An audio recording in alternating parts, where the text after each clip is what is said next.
Yeah. It's crazy how you can not know somebody, but when they pass away, it affects you. Or affect the way you look at things. Wayne, let's get it. Damn, I miss Nipsey, Mac Miller, and Kobe. Shit just ain't the same, and it's wrecking my brain. Fuck the fame, man, it's not why I came. My aim is much higher, you wouldn't understand. You busy with these hoes and chrome tires. Peasant shit, nothing I desire. Maybe before when I was immature, but I'm destined for more. The essence of a hero, but a Gemini and the other face is Kratos. Get the fuck up out my way, bro. Give a fuck about how your day go. If it don't pay dough, I'm trying to feed the fam. I told them I had a plan, and I can't fall short. I gotta take off like I'm Luka Doncic, you know. 207 mil on the deal, yeah, cause shit is real out here. Government stripping rights, I fear. So I'm gripping the mic, give them a load of my freedom of speech. I know that you feeling the heat and it's all me, sheesh. I've been out here all on my own, trying to get in my zone just to put the city on now. It's mine now. I've been out here all on my own, trying to get in my zone just to put the city on now. It's mine now. Bag it and tag it as a classic. These niggas is average. They thought I couldn't miss before. Watch me skyrocket my average. I mastered my talents by watching the masses, crafting my own elements. Now look at this guy, or a supernova explosive, popping the top off of rappers with a pen dog. I John Wick y'all, cause you're nothing but a lap dog in the backyard, acting like you trap hard for the gram to get a grand. This is sad, find your identity, cause that's a fatality. Just saying, quit the capping, I know that I'm snapping. They snapping pics, I just live in the moment. Better yet, on my Jill Scott, living life like it's golden. What I got is potent, putting rappers on notice. I'm just saying, quit the capping, I know that I'm snapping. They snapping pics, I just live in the moment. Better yet, on my Jill Scott, living life like it's golden. What's up? I've been out here all on my own, trying to get in my zone just to put the city on now. It's mine now. I've been out here all on my own, trying to get in my zone just to put the city on now. It's mine now. All those solo nights, night was created, infatuated with the art of the rhyme. Telling stories with metaphors really kept me alive. What a beautiful high. You can call me optimist, just don't call it my prime. And I know I've been missing in action. Sorry, I was fighting depression and fear of losing my passion, but look at this magic. Voila. This is crack off the stove like I'm Hove, and I'm selling it in bulk like it just got off the boat. Shout out to the folks who hold me down from Baltimore to Texas. This is power of the blessings. Faith in my heavenly Father, I never second guess him. That's just out of the question. My brother Paul, me killing demons with the word when I tell him that I've been stressing. So I keep them close like a weapon. Not really sure when it's turned in my confessions, but now you know. I've been out here all on my own, trying to get in my zone just to put the city on now. It's mine now. I've been out here all on my own, trying to get in my zone just to put the city on now. It's mine now.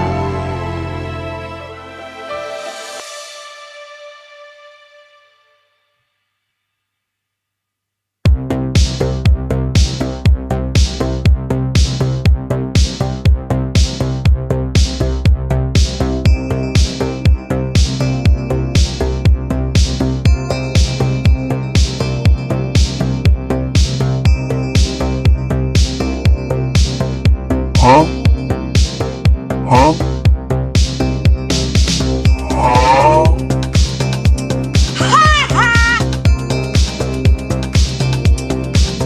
We done with the 90s and George with no left-handed big transformers. LeBron James.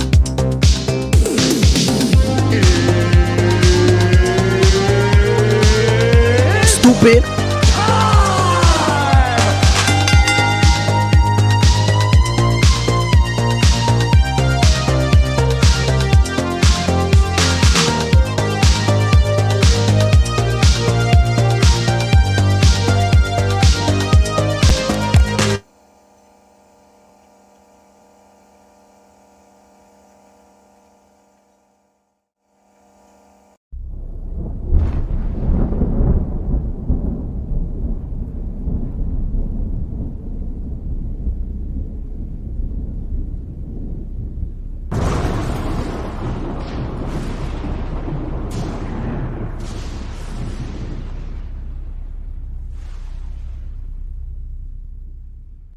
and what you guys are able to do in those one-on-one matchups and what that does for the collective defense. Something that we've harped on all season. What makes our team really special is we don't have guys that we hide on defense, right? Bigs and guards. We switch. We take on the challenge of individual defense, understanding that we have help. Right, this is a team sport. We all got to be on the same page, but we're not showing or anything like that because that can kind of compromise your defense. And essentially, like if you want to play on our team, you have to be able to guard, and everybody knows that. I'm like, what he say fuck me for?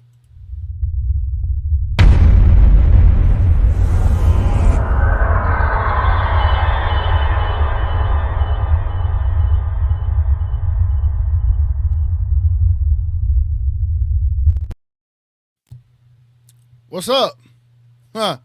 What's up, y'all? I know. Look. Let me start this off by saying, look. I know it's a Friday night. Trust me. Let me adjust this a little bit. All right, there we go. I know it's a Friday night. I know there's a lot of the stuff y'all would much rather do than talk Dallas Mavericks basketball off of a loss, like last night. However, no need to fear. TGK is here. We're going to try to do our best, have a good show tonight. Again, if y'all don't mind dropping likes early on in the stream, it'll help get it out to more Mavs fans. I'm gonna do my best today trying to dissect everything that happened last night, share my thoughts into that loss, and definitely going to bring up some people up here. Probably around 8:30, I'm going to open up the show to everyone that wants to be a part of it and join. But again, man, look. It's game one, y'all. It is game one of the NBA Finals. And you obviously have to understand that there is going to be peaks and valleys in the NBA Finals. Things are a lot different, y'all. It's different. And all I'm going to say is keep everything in perspective, right? One loss is not the end. Got a lot more to do. Got a lot more to get to. This is a 7-game series. You don't win a championship in one game. And that's why there's opportunities to make adjustments and opportunities to do things that are going to improve your chances to win. And I think the Mavericks, they have Jason Kidd now, man. And when you got a Jason Kidd on your squad, we couldn't say this earlier this season. Definitely couldn't say this earlier this season. But now we can. Now we can. We got a coach we could trust. He's been consistent with his adjustments. And we just got to write it out into the sunset, man. Look, at the end of the day, this is the NBA Finals. You could criticize who you want, but I would venture to say that this isn't the time to shit on your team. This isn't the time to shit on your players. This is the time to support them all the way through. If they make mistakes, hey, we still got a chance. Let's correct it as fast as possible, right? So we're going to get into quite a bit of stuff today, but I want to get back to this soundbite right here from Mr. Jason Tatum. I'm not sure if y'all caught what he said, y'all. I'm not sure if y'all caught what he said. This man threw some slugs at Luka Doncic. Listen to what this man said talking about defense, and they don't like to hide their players. Special is this group when it comes to individual defenders and what you guys are able to do in those one-on-one matchups and what that does for the collective defense. Something that we've harped on all season. What makes our team really special is we don't have guys that we hide on defense, right? Bigs and guards. We switch. We take on the challenge of individual defense, understanding that we have help, right? This is a team sport. We all got to be on the same page, but we're not showing or anything like that because that can kind of compromise your defense. And essentially, like if you want to play on our team, you have to be able to guard. And so, if I'm the Mavericks, bro, I'm playing that soundbite over and over. Like Luka, you see what he said about you, bro? You see what he said about you? It's kind of crazy, man. Kind of crazy. So Let me pull this up, man. Let me pull this up. Boston Celtics. Let's look up at the box score. I want to see, besides watching the game is one thing. You saw where we lost. We just gave up a lot of shots. There's a lot of talk about that first quarter, right? The first quarter was big. The first quarter they made a statement. They won the first quarter by 17 points, 37-20. And then they won the second quarter by 4. So they took what? About I can't even count. But they got up 17 plus 4 TGK. That's 21. Jesus Christ, man. Why can't I count? Anyway, they took a 21-point lead in going into the second half. But they were up as much as 29 points altogether. So let's look at team stats. I think team stats says a lot as far as what we got concerned here. Okay, so look at this, man. Sometimes I always look at how many shots, and that lets me know if you were in the game or not. Okay, we're definitely in this game, even though we got blown out. We had 84 shot attempts. They had 82. Okay, the big difference is with this stat line right here. There it goes. The difference is with the stat line is, we had 84, they had 82. They made 4 more shots than us from the field. But where the thing changes in that 3-point line, man. Let me remove this. You see that 3-point line? We took 27 threes. They took 42. They made 38% of their 42 shots. Insane. We made 25% of our 27. So we took almost about half of what they normally took at the 3-point line. I think it's going to be pivotal for us as a team to be able to keep them from shooting so many threes in the entire game. I think if we could keep them under 35 threes, somewhere around 32, 33 threes per game realm, it gives us a better chance. Definitely does. The free throw line, surprisingly, it was even. We both had 19 free throws. Rebounds is what did us in. They had 10 offensive rebounds. Now, when you're shooting a 3, the ball trajectory when it comes off the rim, if you miss it, which they weren't missing much, but they did miss, right? That rebound is going to be a longer rebound.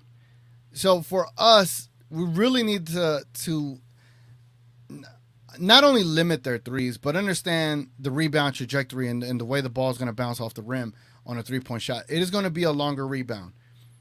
And they were active, man. I mean, all these teams are pretty active whenever there's a rebound. They're hacking at your hands, trying to dislodge the ball from your hands on a rebound. So you have to be very cognizant of it as a basketball player.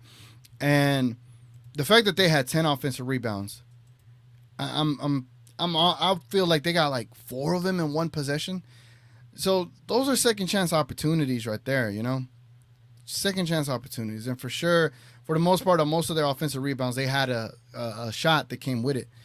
Now, I don't know if y'all know of a website where I could see like full scoreboard. I don't know. I'm trying to see if there's like a website where I could see what they did quarter by quarter. But if you look at that, right, the first quarter was just a big, the common denominator right here, right? It was just a massive quarter from them.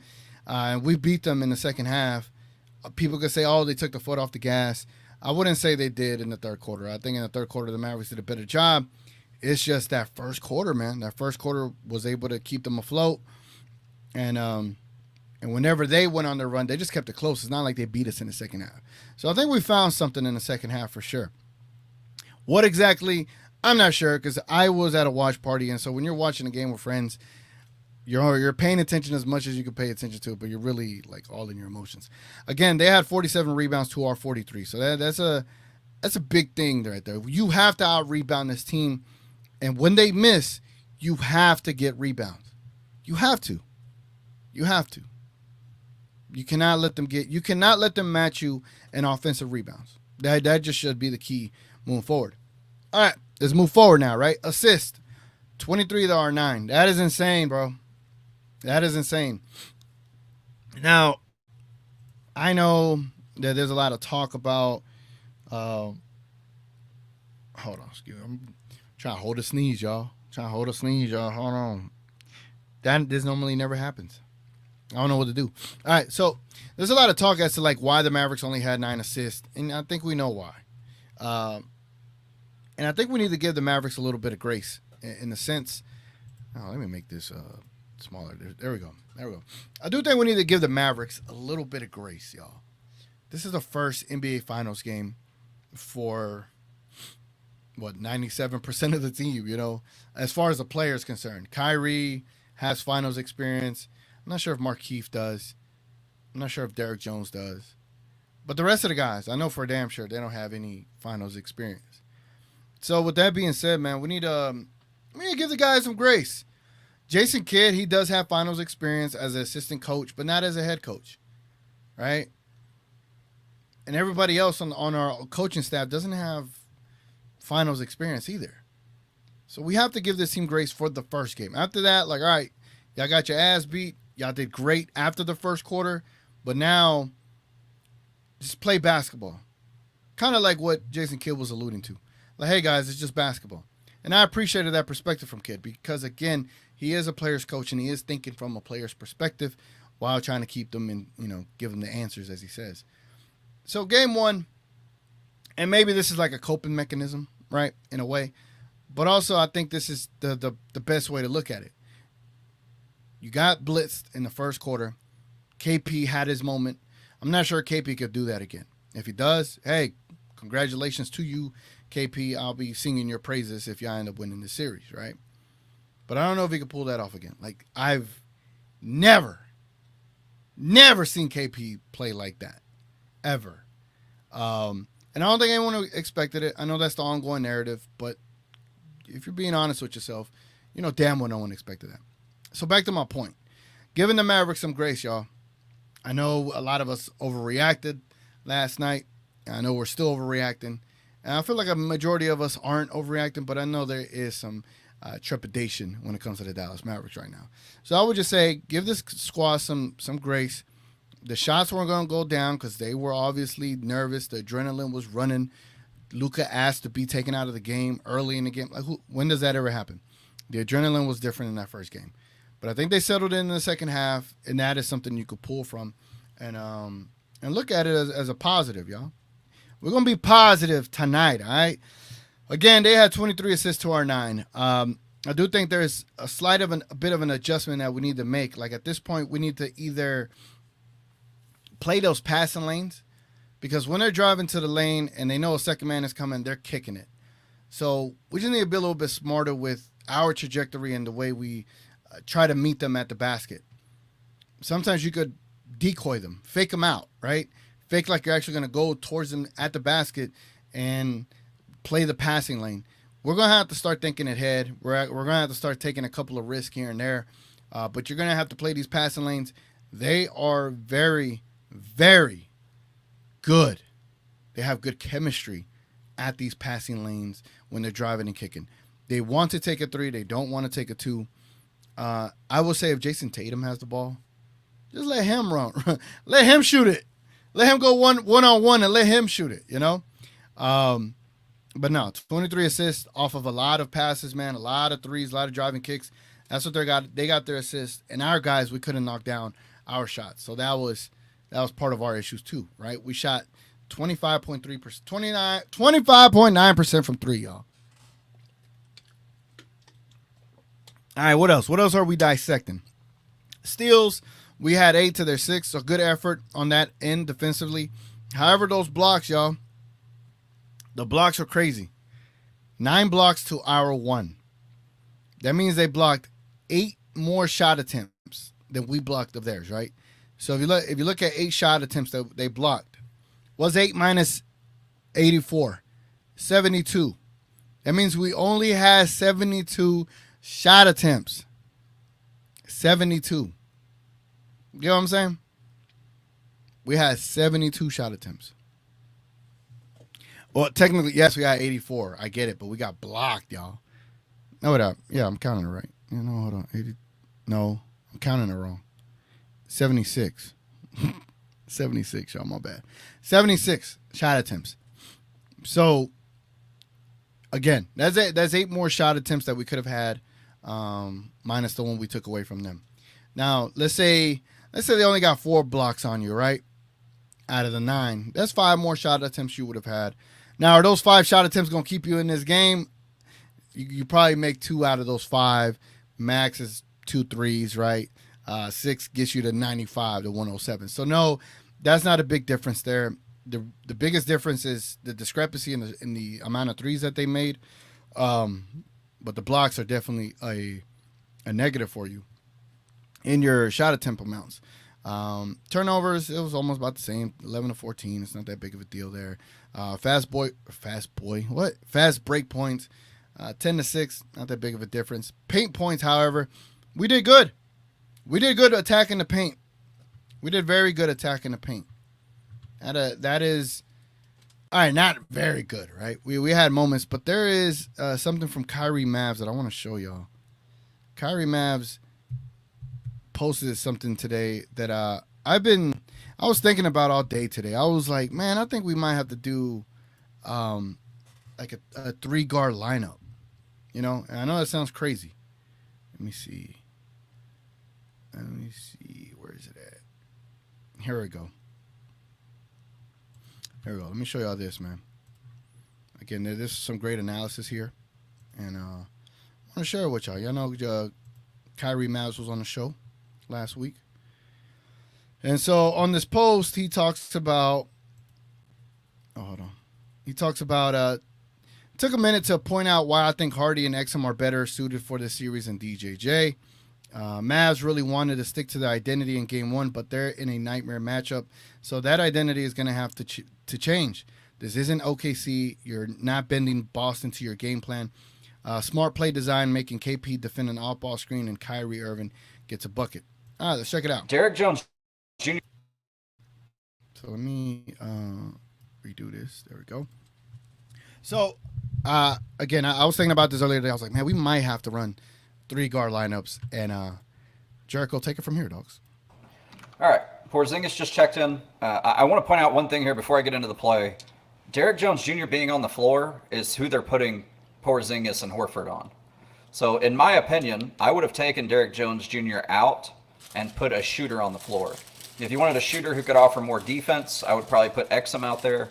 If you wanted a shooter who could probably offer more scoring and playmaking, I would have put Hardy out there. So this is why I think Hardy and Exum are the factors in this series. Because if you put them on the floor, then there's no easy matchup for KP and Horford anymore. They get forced into all their action. They're forced to defend. They could try to put him on PJ, but we can put PJ in the pick and pop and be fine with that. So Derek Jones Jr. is the weak link. He is our Josh Giddey. He is our Kyle Anderson. He is our, I guess, Terrence Mann, technically, or Amir. Listen to that man. Y'all heard him. He said DJJ is our Josh Giddey. I'm going to let him say it again. Now, I appreciate this analysis because if you want to be critical on your team, this is the way to be critical of it, right? He's not shitting on DJJ. He's pointing out what is how teams are looking at us. We have to think from that perspective as well. Not me. I'm a homer. I'll leave the analytics for and strategy for everybody else. I'll give y'all like a Hooper's perspective, right? I give you the hype. I give you the vibes before the game. But this is great analysis right here. So here, check it out again. Think of it from this perspective. You're the opponent, and you're looking at us. Who's the weak link? Who's the one we want to shoot the rock? Check it out. Our Kyle Anderson. He is our... My bad, right here. With that. So Derek Jones Jr. is the weak link. He is our Josh Giddey. He is our Kyle Anderson. He is our, I guess, Terrence Mann, technically, or Amir Coffey in the first series. So I would have pulled Derek Jones Jr. almost immediately, even though he's a good defender and we probably need him on the defensive end to some extent. It's not working on the offensive end. But here you're going to see a creative play out of a timeout. They're going to put KP in an off-ball screen game. So they're going to try to get Kyrie Irving on him. So Derek Jones Jr. is not a great screener. That's another reason it's hard for him to play in this cross match. But Drew ends up falling down, and Kyrie gets a bucket. That's one way that you can attack the cross matching and Porzingis and Horford, is to do it off the ball with Kyrie Irving. I really liked that from Jason Kidd. I'm assuming we didn't see it very much throughout the rest of the game. But when something works, we need to keep going back to it. Great point by Kyrie Mavs here. That was a great point. Y'all saw that, right? An off-ball screen where KP's man is setting the screen on Kyrie's man. Pass the ball to Kyrie. KP has to step up. He doesn't want to step up, giving Kyrie easy shots. I definitely 1,000% agree. I don't know if we went back to it anymore, but it's definitely something we have to consider, man. I like the idea of having 3 guards out there, because if they're not going to double you, you got to force something, right? Because once Luka gets cooking, then they will start doubling. They'll have to. Unless they want that man to score 70 in the NBA Finals. I don't know. They go ahead and, try your luck with that, right? But that was a great take by Kyrie Mavs. As far as any other items on the finals from yesterday, the largest lead they had was 29. And again, they just shot the 3 better. But that first quarter was a massive difference. Now I want to take a look at let me read some of the comments, man. Let's get in some of the comments real quick. I'm gonna look at more stats. I got other stuff to show y'all. But we got Big J in the building. Hold on, Big J. I got a big amount. I took a different route. I am the bigger the little. You said we aren't here to panic. Let's get the next one and keep it moving. Yes, sir. Yes, sir. Gina Kim in the building. Daddy, chill. Hey, TGK, feeling good today. Still disappointed with the loss, but I know we'll bounce back. Sucks to we have to wait 2 days, though. It's all right. Enjoy these days, yo. Enjoy these days, Gina. Enjoy them. Sunday, for those that are watching right now, Sunday, I'll be at the American Airlines Center for the watch party. If y'all want to link up with me, I have a group chat on Twitter. Y'all can find me right up here, and I could put you in this chat. That way we could coordinate everyone to meet in a specific section or whatever the case may be. I'm anticipating maybe like 15 to 20 people in my row or more. You never know. You never know. We'll see, though. Gina Kim said, saw some of our interviews and the looks on the Mavs players. They'll be ready and more locked next game for sure. They had to get their feet wet, yo. They had to get their feet wet. The same Luka that clamped him. And did you understand what Drew meant? Was he saying their white guys can defend and ours can't? Hauser wasn't clamping Luka. Luka just missed and forced him. Yeah, they're saying a lot of tongue-in-cheek stuff, right? They're trying to be a little funny. We'll see the same KP that was off in the second half on Sunday. Put Luka on him, and he'll be off rhythm, though. Oh, he'll be off rhythm, too. Yeah, I like that. I've been calling for that Luka on KP matchup for sure. Did you see the stat that said the Celtics are 5-0 when Tatum shoots under 40% of them? Damn, that's crazy. Tatum's so overrated, bro. The Wolves also lit us up from 3, but the difference in that game was we beat them in every other category. We had to rebound, box out, make our open threes, and more assists, move the ball, and hustle. Facts, 1,000%. Hey, we got Knight in the building. Son, where'd you find this? I couldn't overreact because I didn't finish watching the game. Cut that shit off in the second quarter. Had to protect my energy.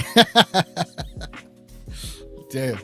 I'm like, what did he say fuck me for? No, I get you, man. I get you. I think it was when it was like 5 minutes ago in the fourth, I started setting up shop. Once Luka went to go sit, I was like, I knew it was over. Gina Kim said, you see that post I sent to the group last night from Kyrie Mavs where he talked about a mismatch that created a wide open 3 that we didn't go back to. Our bigs had a lot of mismatches. Is that the one I played? That's crazy. We were thinking the same thing, Gina. Ain't that crazy? You think we should have tried Exum at some point? We tried THJ to see if he could give us something. If he got a chance, I would have liked to see Exum 2, though. 2, even though he would most likely play bad. I ain't gonna lie. You kind of need Exum when Exum was on fire. You need that Exum back right now. That's the Exum you need for this series. I 1,000% feel like that's what you need. Nancy in the building. I look forward to seeing what Jason Kidd's adjustments are. Same. That's why I'm not bent out of shape. Like I know Sunday we're gonna play a lot better. My hope is that we could just keep this game close into the fourth quarter. And if we could keep this game into the fourth quarter, then all bets are off. That's where it's a lot different. That's where these shots feel heavier. That's where you can let Jason Tatum ISO. I want him to ISO and have to make buckets. I want that man to beat me. If he could beat me, then fine. You know, it is what it is.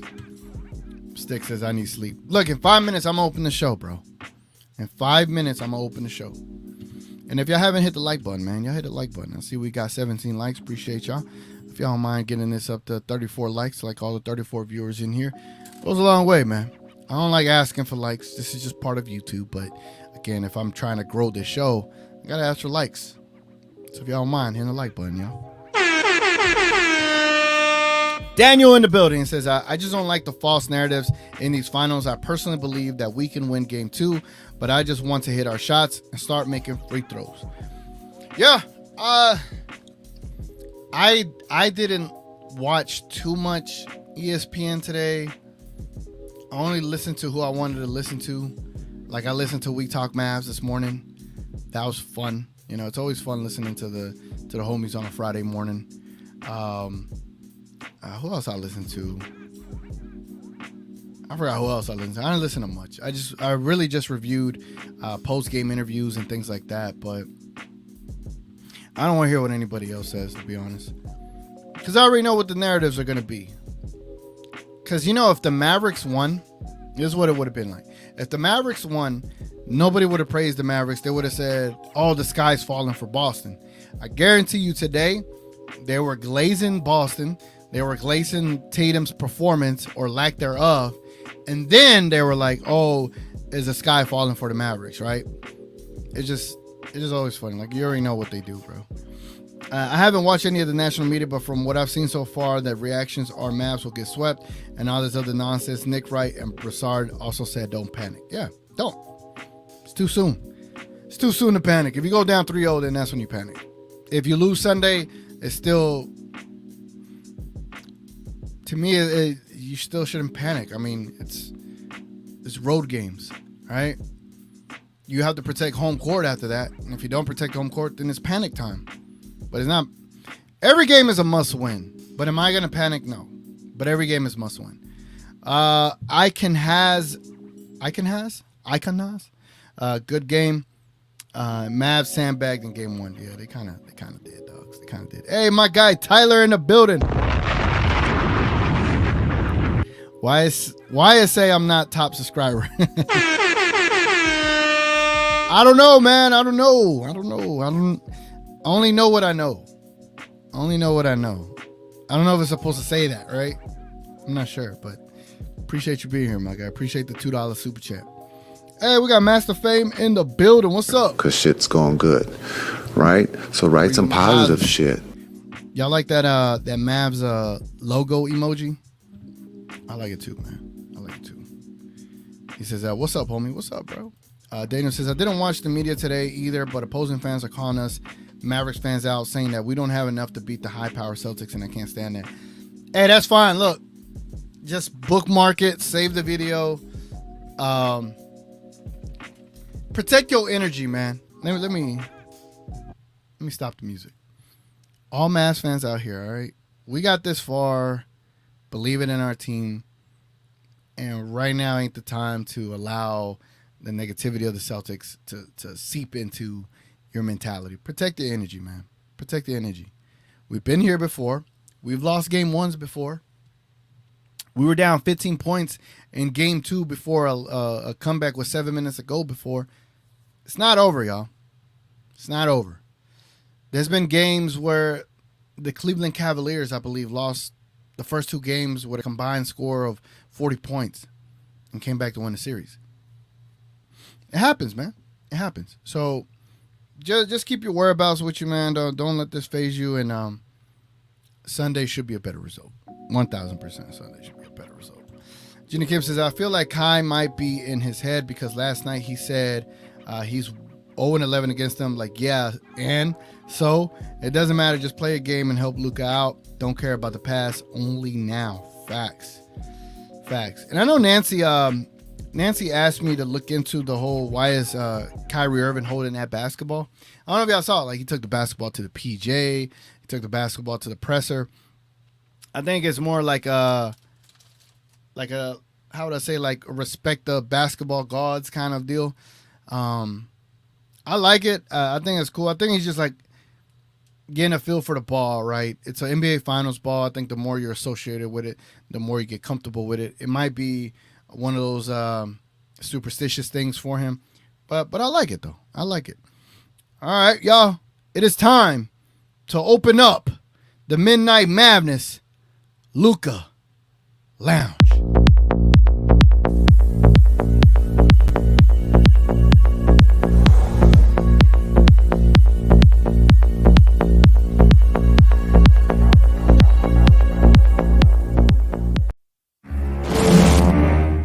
I didn't do fucking shit. I didn't rig shit.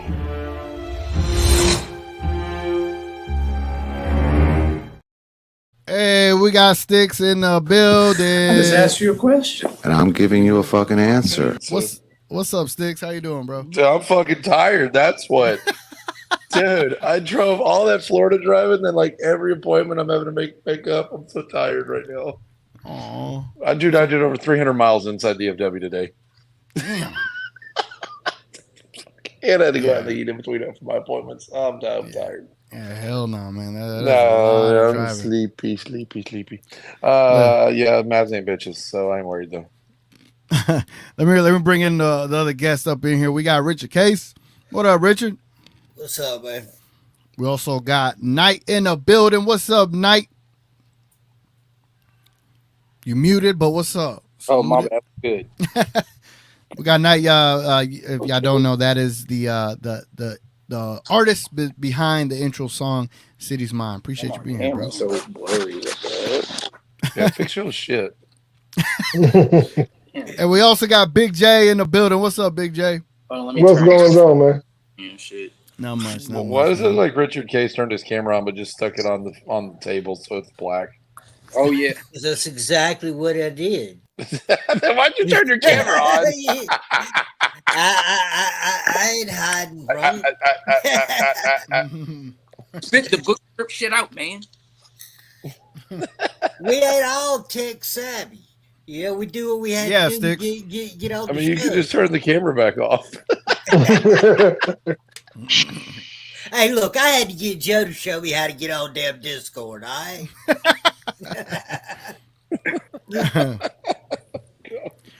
TMP says, I'm here for the silver linings and thoughtful optimism. The Mav squad is resilient, bounce back game incoming. All right, you know what? Let's start there. Let's all share our silver linings and optimism. This is gonna be very interesting. Sticks, is there any silver linings and optimisms? Yeah, you're damn right there is. Look, all right, man, like they had a first quarter where those fools could have done a 360 no scope Call of Duty behind the back, and that bitch would have gone in. Like KP was like up there flailing legs, the balls were like, oh, look at that, that went in. And then after that, did they do much? No, not really. They only beat us by one. And here's the thing. You know what really made me mad about that game? Like, y'all see me through, like, the other game ones where we've had bad games, and I'm always in there like, hey, it's not a big deal. It's not a big deal, right? You know, I think yesterday I threw my hat about 6 times in that third quarter because you know why? Why? Mostly Kyrie Irving. But why? Because I hate it when our team pulls out of those holes and then chokes when they had them. We had them to 8. Kyrie misses 2 wide open threes. We made another couple easy layup misses. We should have been in the lead. After everything they got, the bullshit foul calls, everything to keep the lead, in one quarter, we took down a 21-point lead if our motherfuckers just hit a couple of shots. All right. Like, all right. 1 3 from DJJ and 4 after that from Luka was it. I don't count the rest of the stats. When Luka went out of the game, we had 6 assists and only Luka made 4 threes and DJJ the first 3. If anybody watching this or any Boston fan thinks that that's going to happen again, you are delusional idiots. And you need to stop being major homers. So, it ain't your Boston defense. Shut the hell up. We stunk it. I got more opinions, but we'll let everybody else go for now. That's the biggest one, though. Hold on, Richard. Let me cue you. Let me cue you in. But before we do that, salute to Logan with a $5 super chat.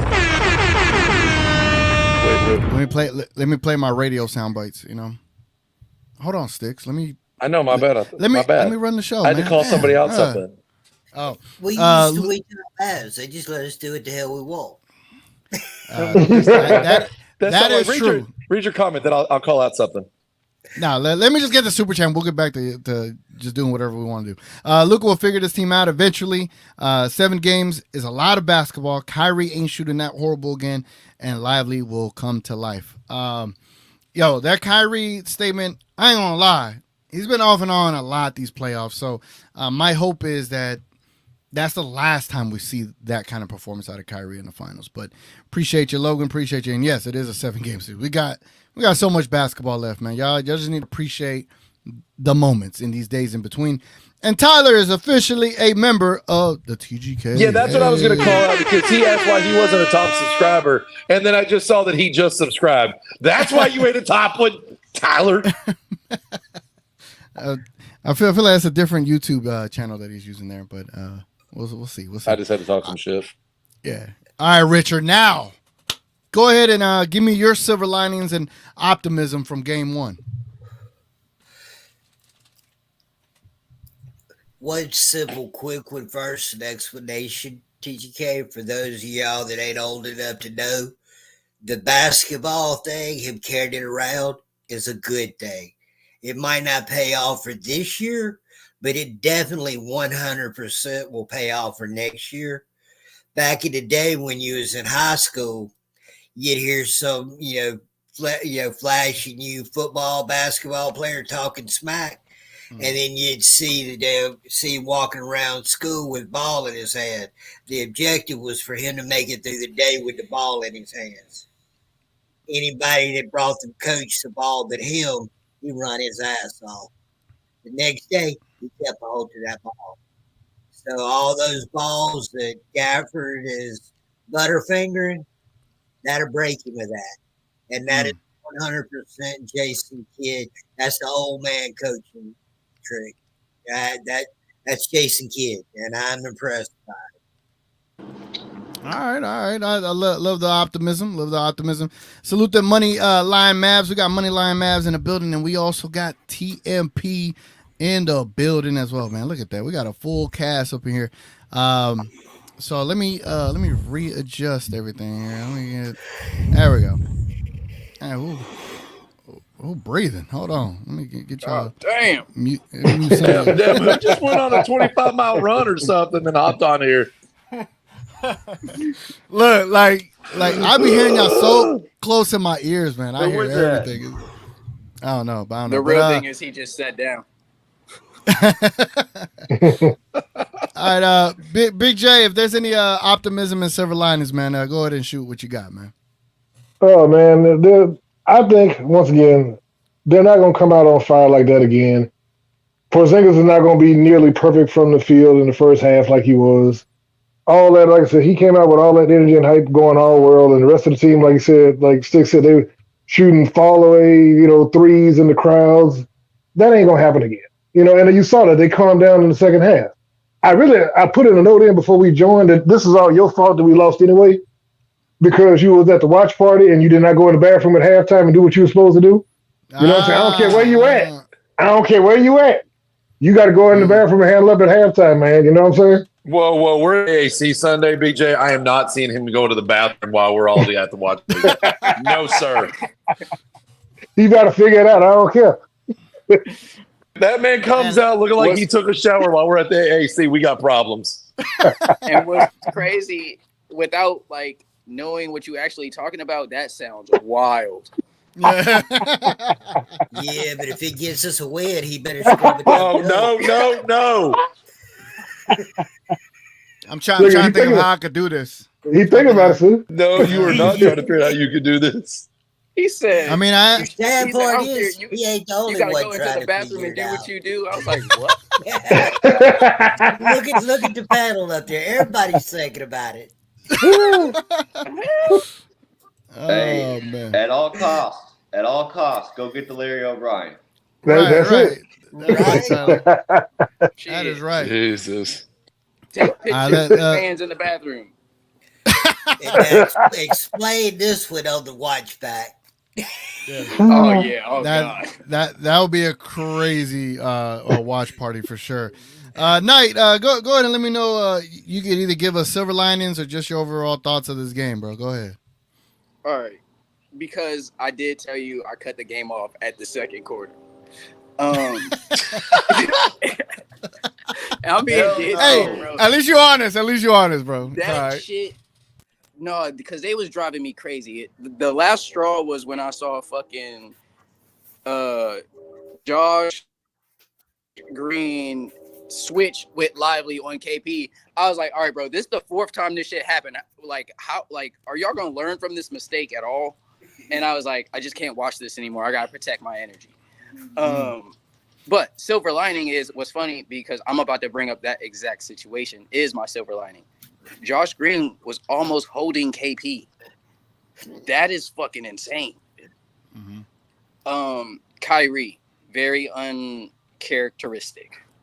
11 points. I mean, I understand he's done this like throughout the series. I mean, different series, but like, come on, dog. You're supposed to be here helping, and that ain't helping. But he will be better. He will put on a masterclass next game. I bet you him and Luka score the same amount of points.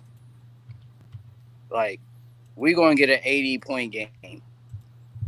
Oh, damn. Like 80 40 and 40. Right. Yeah. 80, 40 and 40. Hey, Lively. I'm rocking with that. Lively. We all know Lively is like a damn Super Saiyan. He fights and he learns. KP is in trouble next game. Gafford. I can't really like somebody please like what did Gafford do in the game yesterday? Well, he had an early bucket. He had one of the first buckets we, drove and got him the ball. But after that, he really didn't do much anything.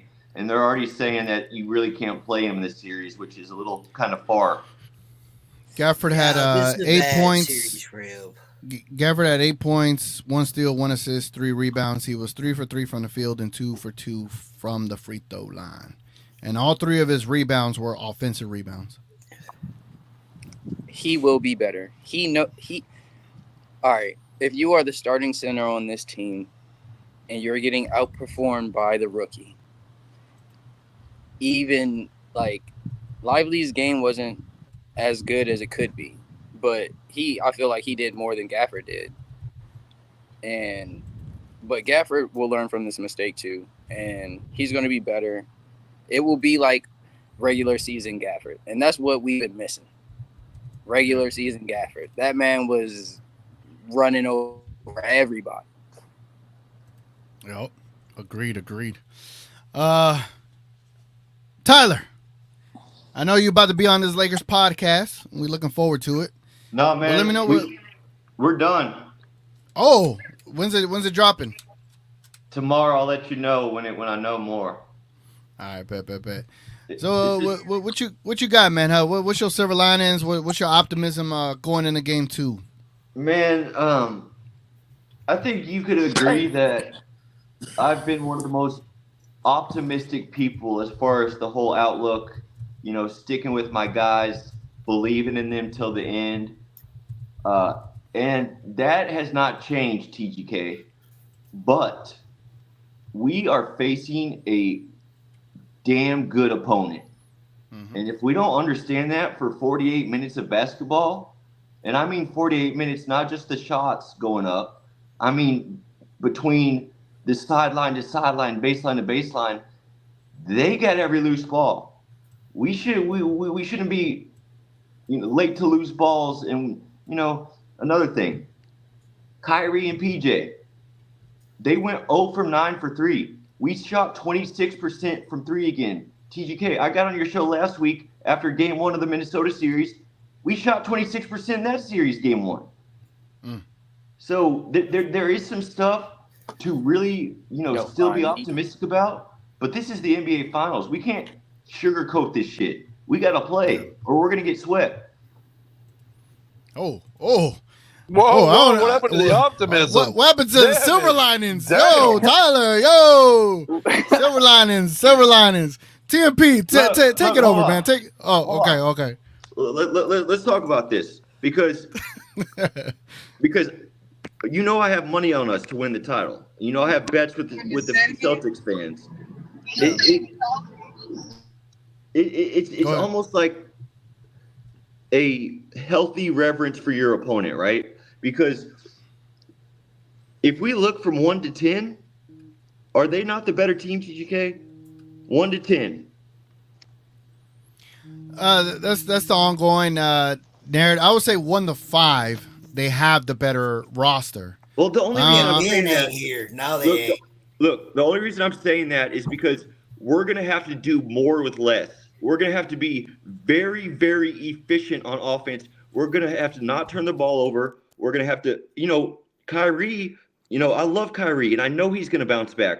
But this was the biggest swing of the game when Porzingis comes down, trailing, hits a three, comes back. Kyrie tries to take him to the lane. Oh, Porzingis blocks Kyrie and then goes down and hits another three. Actually, no, he passes it to Hauser, and Hauser hits a three. Yep. So, stuff like that. We just got to be better. And I don't think we should still be talking about it in the finals. Look, I'm not losing hope, but I am awoke. I'm woke to this Celtics team. I respect them. Mavs in 6. Bet. All right, that was a better ending. That was a better ending for sure. That sweep shit was like, whoa. TMP, what's up, man? How you doing, it's not bro? crazy to think that we could get swept by the Celtics. You watch your mouth. I don't think Luka would ever let that happen. No, we're not. All right, in the chat right there. Well, in the chat, okay. TMP, what's up, man? Go ahead and what's up, give dude? us your optimism and give you some silver linings or anything else you want to bring up, man. Yeah, no, I'll give you some silver linings, man. Now Boston's very capable of this, and I appreciate what my guy was saying about this is a serious team, this Boston Celtics team, right? Like no one scored more. Like what was Jaylen Brown was their highest scorer at 22 points. No one went off for them, and they still rolled us, right? This is a serious team. They're a very serious-minded, business-focused team. That's that kind of Drew Holiday effect, right? Like he gets you ready to play. He's one of those kind of leaders, right? He's like he's one of those guys you play hard for and you go out there and die for. And so, taking them lightly, which I don't think many of us did. I'm sure some of the, the casuals did, right? Thinking they were, they had such an easy path and, they're in the Eastern Conference and all that kind of stuff. But like we're not going to see another game like we did from Kyrie, especially. But what no one's saying is, and I understand why, it's because he brought us back, in the third. But like that wasn't a great Luka game last night. I mean, like I haven't heard anyone say that, right? 30 points that's not a great Luka game, right? Yeah. Decent efficiency, no assist. Now I understand your teammates got to hit a shot, right, to get the assist. But like, what did he end up? Did he end the game with 1 assist or was it 2? One. Yeah, One assist. like I mean, I came away watching that game going like, well, we can't shoot any worse. We shot under 42% from the field as a team. We shot under 20. We shot right at 26% from 3, while they shot 48% and 38% from 3, and on 42 attempts from 3. Like that variance, that swing is just insane, and like that will not happen again. Now they can shoot like that, but we won't have another game shooting as poorly as we did. It's funny though. You said that 3 stat though. That stat's high because when the game we got some threes by Hardy late on the junk in the junk time. Right. We were literally we was worse. It was like 19% or something when Luka went out. Yeah, it was horrible. And the percentages were atrocious. Like under 26% from 3 that's laughable. That's not professional basketball, right? And let me just add, giving credit to the opponent, that bad shooting was not because of their defense.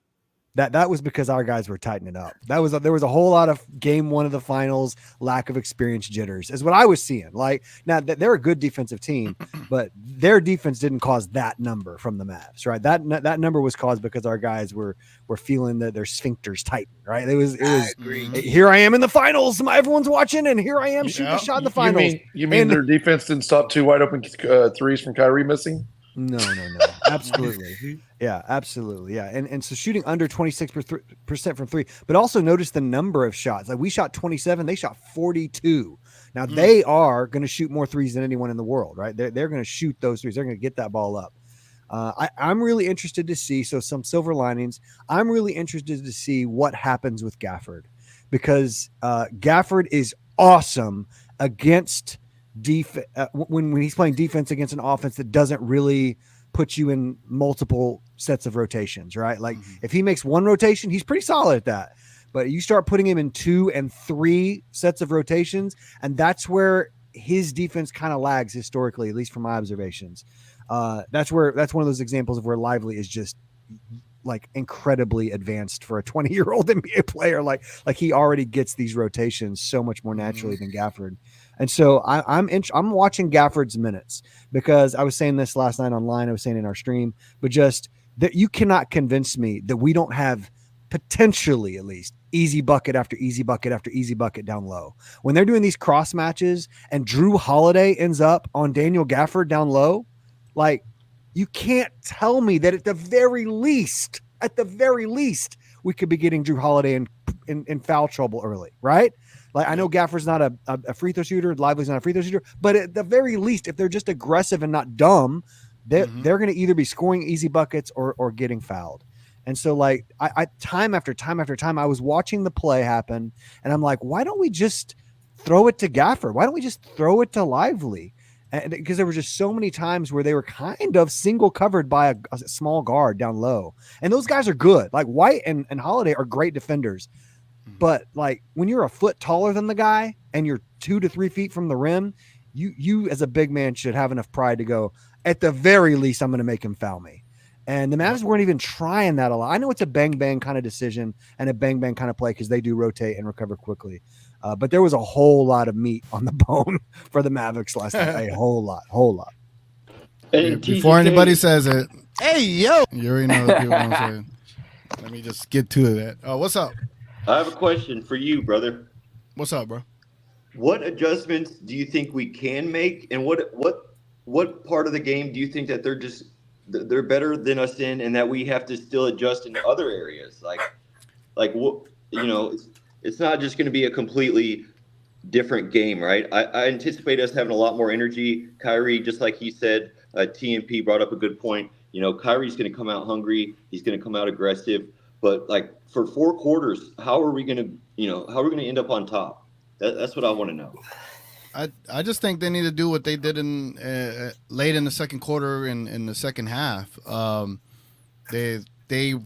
They rotated better. They honestly played some small ball 5 with Kleba at the 5. I don't know if y'all saw that.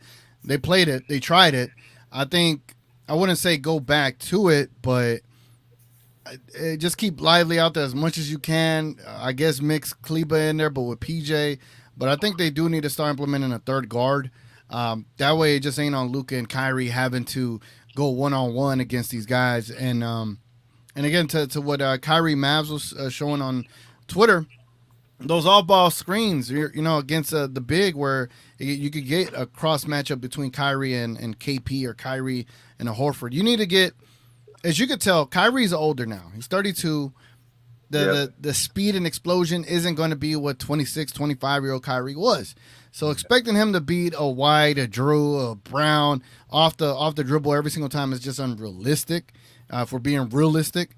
So we need to get him in matchups that are more beneficial to him and beneficial to us. Make it easier for him. Like I always been saying, make it easier for Luka. But my biggest thing that I'm going to tell you, Tyler, post up Luka. Put him in the post against these little dudes. Put him in the post. Force them to double. They will have to double if Luka's posting up the little guys. If Luka's driving from the top, from the perimeter, going straight to the bucket, everyone can see him. If he's like finding a spot on the box, posting up a little man, they're gonna be more likely to want to double and come help out. So that's some of my thoughts. He's gonna have more options out of that. There's gonna be more movement off ball because of that. Because there was no movement yesterday. There was no offensive movement. It was pathetic.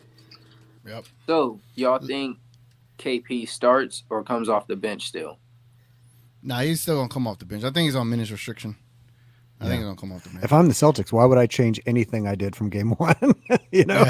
As far as like, hey, look, this worked. Let me get a Matrix up in here, and then we'll get the diff. Sorry about that, TMP.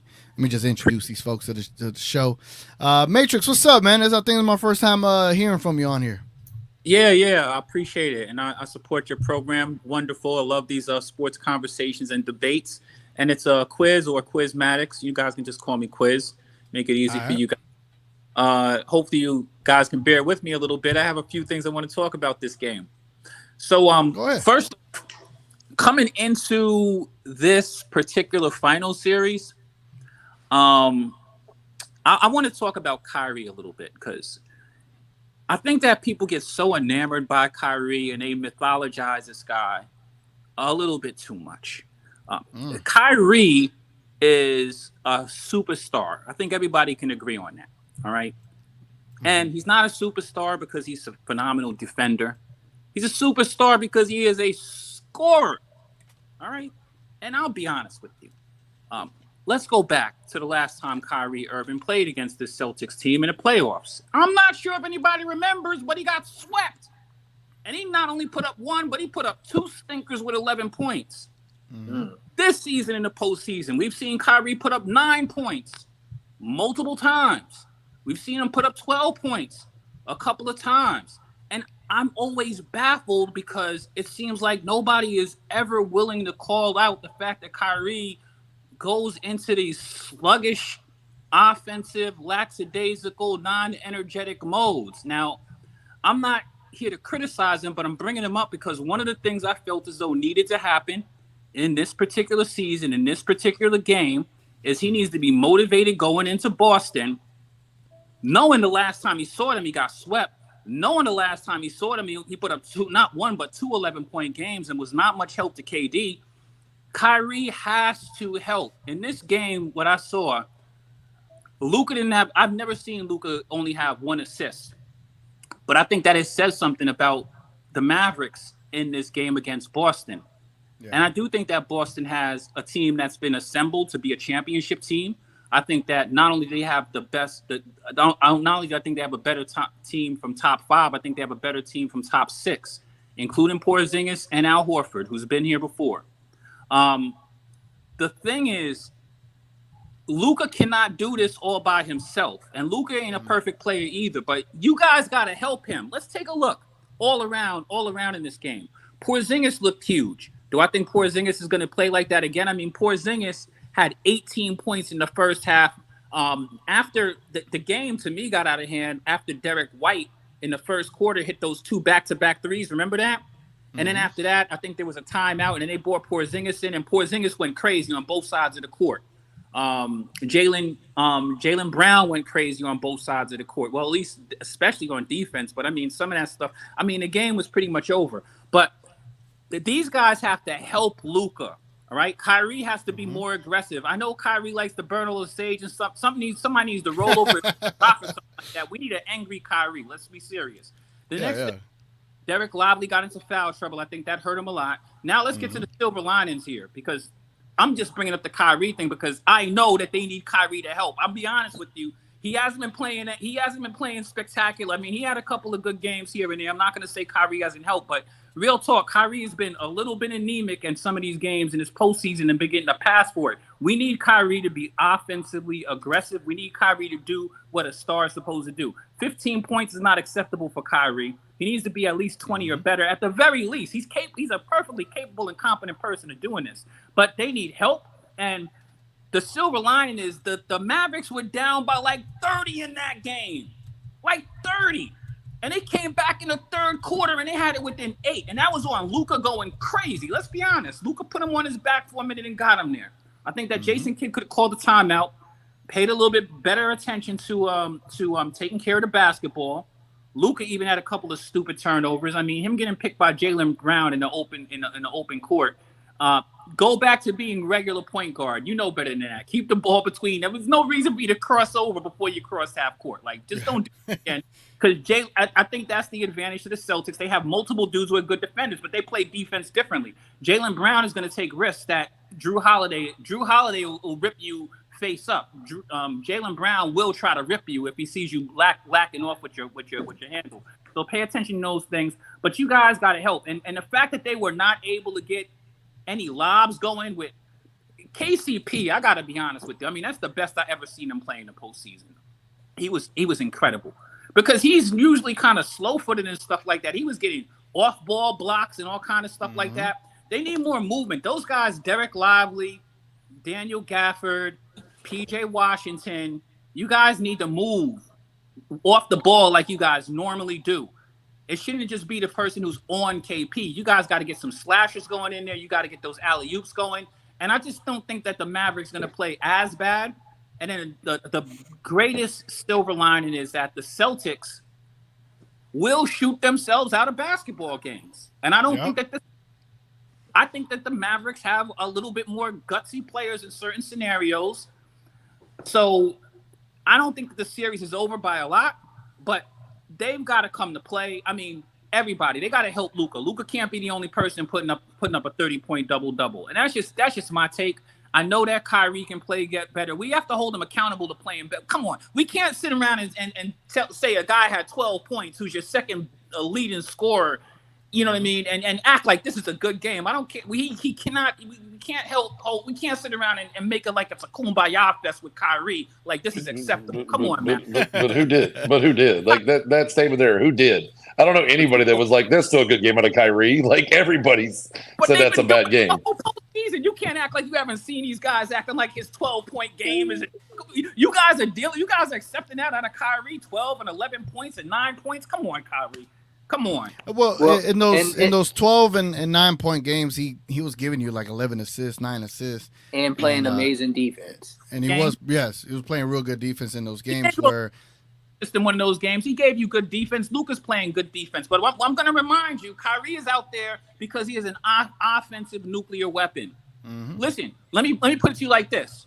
Horace Grant, remember back in the days, Horace Grant with the Chicago Bulls? He was giving you 15 points a night. This is the championship. This is the postseason, guys. What are we? This ain't a regular. But it's also a game one for the Mavericks, and if you look at every game one so far, we've been absolute dog shit. So I just want Kyrie. I'm just gonna hold Kyrie accountable because he's definitely better than. He's not like a third-rate sort of offensive player. Yeah, and you know what, Matrix? I feel you in the sense that going forward, we're gonna need a good Kyrie. And I'm not going to necessarily say that's going to be 30 points, but he was getting it done on both ends, on the floor. He was doing everything. Yesterday, he wasn't doing much of nothing. And that's why I'm saying that's why we need – oh, go ahead, dude. My fault. I must have watched a different game than you guys. I thought he played great defense. I thought he wasn't bad at all. Other than offensively, hold on, man. Player, bro. I get it, but what you have to understand is, like you said, this is not a good series for Kyrie, okay? Mm-hmm. This is the type of series that he's going to have a harder time with because these guys can play defense and move their feet a little bit better, and they're better at helping each other out. And they also stay to their man. They don't help unless they really need to, right? The thing is, though, they have white guys that can defend. Remember what Drew said? What I think Kyrie needs to do, really, what all he has to do is this. Just make your open shots. That's all. That's where he looked bad, right? And the problem with Kyrie missing those shots is the other guys are going to start missing because the pressure's on them to make them then. Because if he's not making them, they're feeling the heat for making them. Just like that Game 7 when we played against, what do you call it? The last game against Ant-Man in them. When Lucas started making those shots in the beginning and he started going off, everybody else is more comfortable to make their shots because they don't have to worry about missing. Don't worry, Luka's got it. That's my point, and that's what Kyrie does for the team as well. When one of these guys and Luka getting stripped, this stuff is not good. We don't have the type of luxury that Boston has, where their star players can play like crap and still win, right? So I agree that Kyrie has to step up his offensive game. I don't think he's got to be a 30-point scorer for us to win. Just has to play solid and we have to have the other guys contribute like we did previous series, man. That's all. I don't think it's that big of a game. Like I personally feel if I'm Boston, I'm worried because shit, they got it down to 8. Man, I'm not gonna lie. Got it down to 8 with Kyrie scoring nothing. Like, are you kidding me? Missing wide open bunnies? Like, no way. That's not normal. They should be worried, in my opinion. You brought up some good points, man, and you actually made me feel better about it. Well, I was saying. Yeah, sorry. Go ahead. No, you're good. I would say for the Kyrie point, and that's what I was saying. Was where I was talking about making this game easier for Kyrie, because I feel like we've played quote unquote these Boston Celtics before in a series already against Oklahoma City. And in Oklahoma City, they had these faster guards, these faster forwards that could deal with Kyrie. And Kyrie didn't have the greatest series against OKC because Kyrie was he noticed. I mean, he figured that out and he was able to get others involved. This is where Kyrie's going to we're either going to have to make this game easier for Kyrie, again, with these all-ball screens and matching them up against the centers, or Kyrie's just going to have to be this facilitator in a way because, I mean, we're crediting the Celtics defense. We're giving them their just due. They do have great defenders. The thing is, my aspect of it was always that Luka was going to be the best, the greatest equalizer in a sense, right? Luka could always level the playing field, and then your supplementary players could come in and help, and Kyrie and everyone else. But I just think we have to be. We saw what happened in Game 1. It's always a filler game for Jason Kidd, and I know it's a lame excuse, it's a weird excuse, right? But also the Mavericks were playing very uncharacteristically yesterday.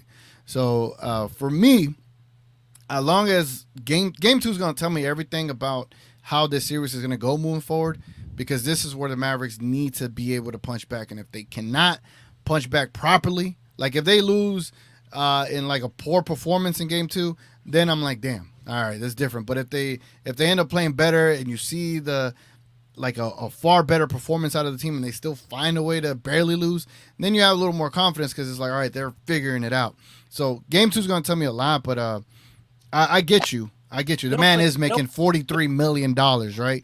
He's got to step up, and this is the finals, so we'll see. They'll play better in Game 2. I'm sure of that. I think that Lively getting into foul trouble kind of hurt them a little bit. I don't think that he was able to be as flexible. I think that he's, one of their better defenders, and the Celtics are kind of a big team. But make no mistake, the Celtics are a much better team than the Thunder. The Thunder, you know exactly where their scoring is coming from. Shea Childress. The Celtics have a bunch of guys who are very capable two-way players who can put buckets up, and they don't need any one of those guys to go nuclear or go ballistic. And the Celtics defense is personnel-wise is just a lot more versatile because they have a bunch of guys who can play defense. I mean, here's the thing though. Who is that talking? I made this point. Hold on. I made this point in the other ones with King. Tell me how many times the Mavericks are going to give up more than 105 points. Celtics shot what yesterday, and what was the final score for Celtics? 107. Okay, thank you. So once again, our offense, nobody can stop our offense unless we stop ourselves. We've proven that over and over and over again. Yeah. Yesterday, if Kyrie doesn't miss 2 wide open threes, that game goes to 2 points like that. At that point, Luka did his job. He put the team on his back. He gets us back in the game. The whole they couldn't get any rhythm because they couldn't get their defensive ego stops. They go down and boom, they nail Lively 3 times on foul calls after that, and the game went completely out of hand. Like, we are overanalyzing a game that we have watched the Mavericks do countless times. We lost 1 quarter. 1 quarter, and we're acting like the world is coming down because the Mavericks lose 1 quarter to the greatest shooting performance you might ever see in the first quarter of a finals game. Like, that's not going to happen again. And so we're out here going, oh, Kyrie sucks. Yeah, he sucked. Kyrie would tell you he sucked. PJ actually did pretty damn good yesterday. We haven't seen that PJ all of Timberwolves. DJJ didn't do shit. Gafford didn't do shit, really. Lively was starting to dominate, and the refs made sure to take his ass out of the game.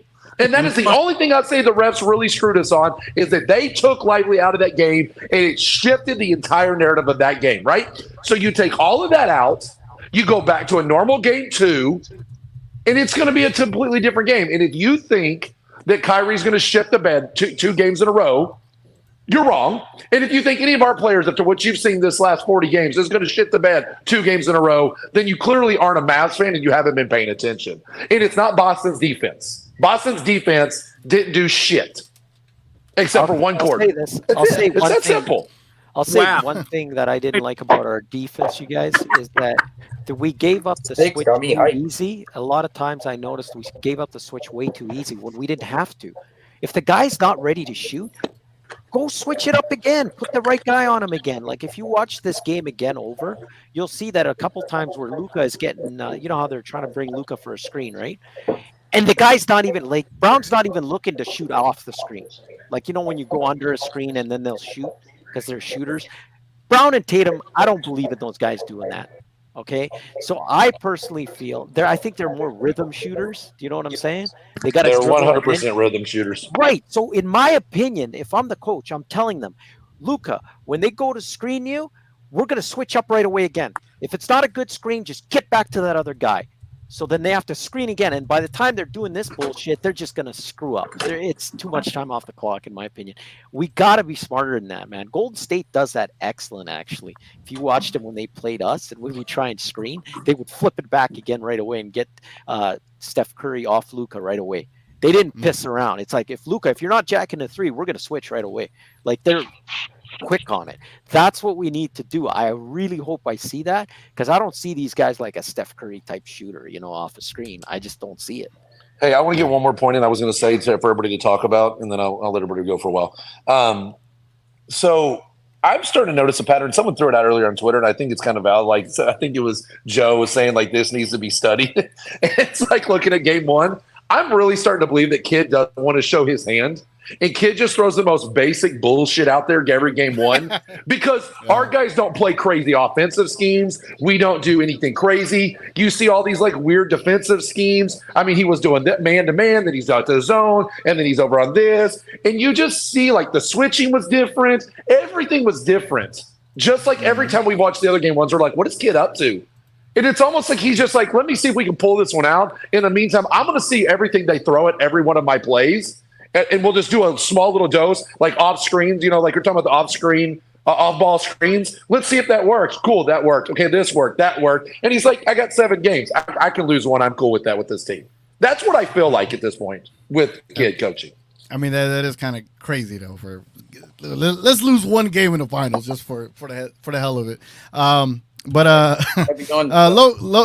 $2 super chat.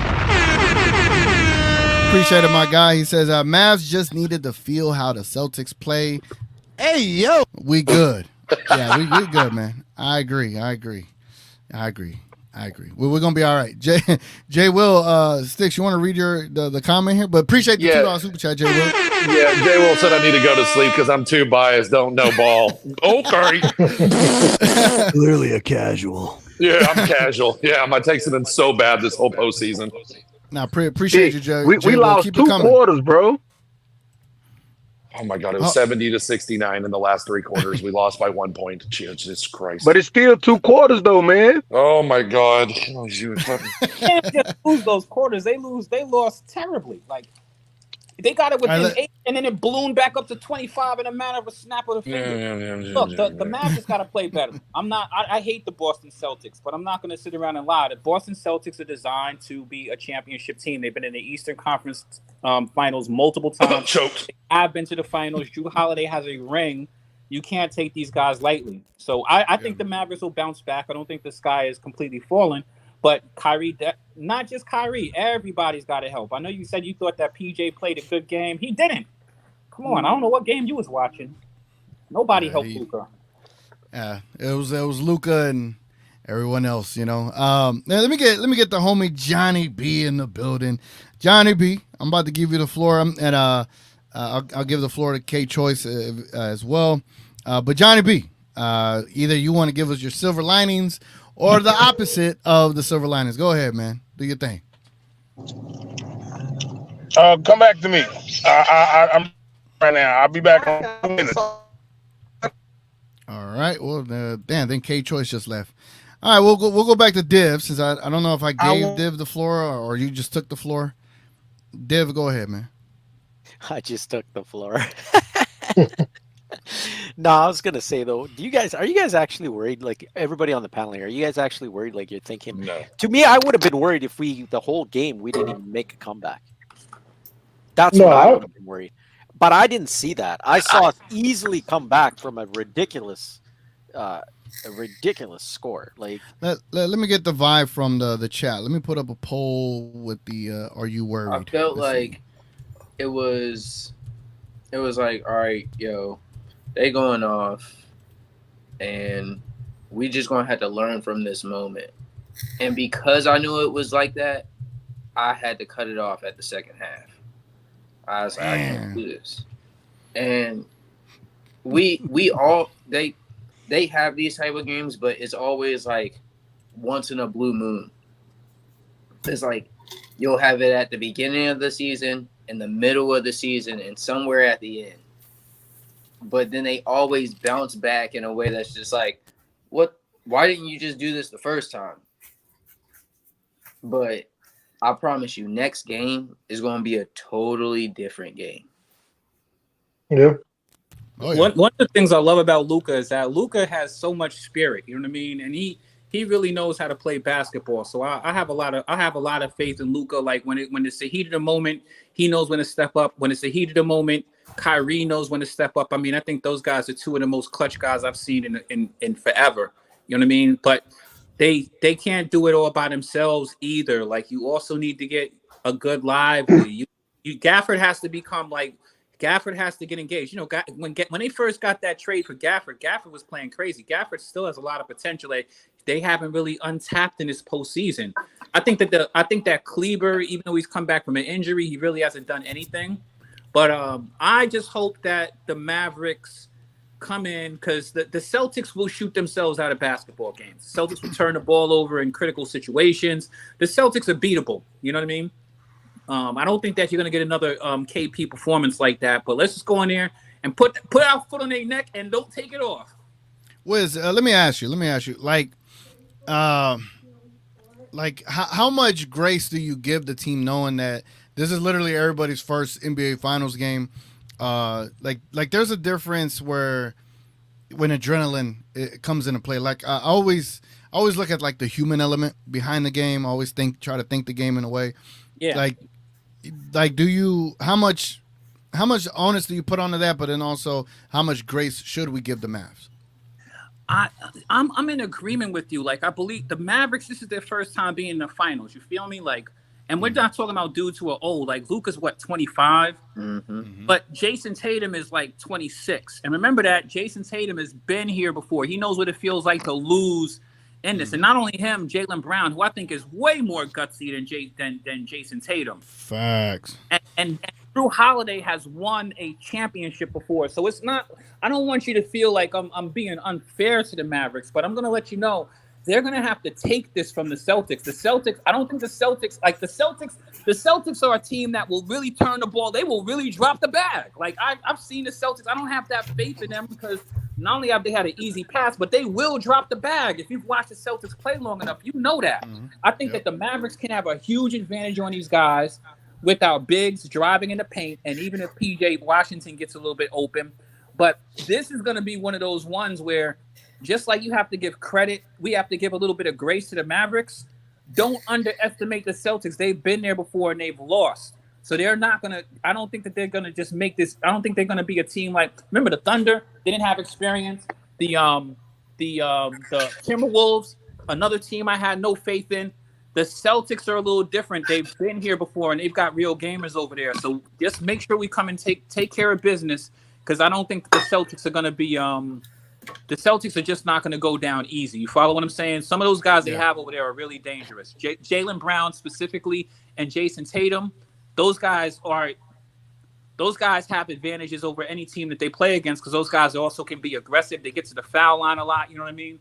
So just make sure we get out there and take care of business. Don't take it light. And we definitely need Kyrie to come up offensively. I don't think that we can do it without Kyrie contributing offensively. I think it's the playmaking is what killed us. We had 9 assists the whole game. And Kyrie can actually get the other guys going as well. I just wish I agree with TGK when he says we need to get Kyrie better spots, because all we were doing is just letting him go one-on-one. That plays into Boston's hands. What the hell is that going to do for the other guys? Nothing.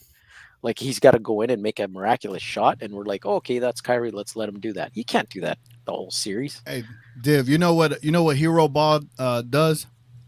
What? Hero ball prevents you from winning. Pretty much.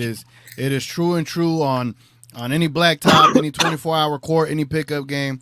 When it's just one guy getting no one else involved, the other guys don't want to play defense, and then it's just your shot against everyone else being involved against you. So, and I'm not alluding to the Mavericks are just playing hero ball, but hero ball in general it's not always going to work unless you got Luka going off. I think the coaching strategy of Boston was perfect. They literally said, Luka, go ahead, get 30, 40. We don't give a shit. We're not going to let these guys open. And that's where you have to get Kyrie involved, because the difference with Kyrie on a screen, he could blow by people. And now you have to help, or he's getting a layup, wide open layup. So Luka doesn't have that ability to just blow by a guy, right? Mm-hmm. So he usually is physical, and he gets his shot off bumping a guy and all that crap, and he makes it look easy. Don't get me wrong. But in my opinion, we need to get Kyrie involved in the screening and getting him downhill. So then now it opens up the game, because now they got to help on Kyrie. He's too quick. He's going to get layups. And then he could pass it out to these guys and get him involved. That's why Kyrie's always looking for the pass, because he knows he's the one that has to get that going. Luka, if they're going to let him cook, fine, Luka, go cook. Take the advantage. If it's not there, or if it's a wrong matchup, Kyrie needs to be screened for. And I can't stand when Luka's sitting fucking 8 yards away from the freaking 3-point line. That shit pisses me off, man. So there's two things. Oh, go ahead, Big J. Go ahead. Well, no, I was going to say part of what I've been looking at too is not everybody is focusing on the offense and the stagnation in the offense, but I was watching the defense, and when we made the run, we were playing much better defense. Excellent. What I kept saying after the run ended, we started shooting threes, which that's not conducive to us. You don't want to trade threes with a team that's the top 3-point shooting team in the league. That's dumb. Yep. So what we need to do is, instead of trying to trade threes, get in the paint. Yeah, if you're not getting calls, you're going to force a call at some point. You got to create so much contact that you force the ref to make a decision. Either they're going to obviously blow the game, or they're going to make a call at some point. The other thing is... Go ahead, my bad.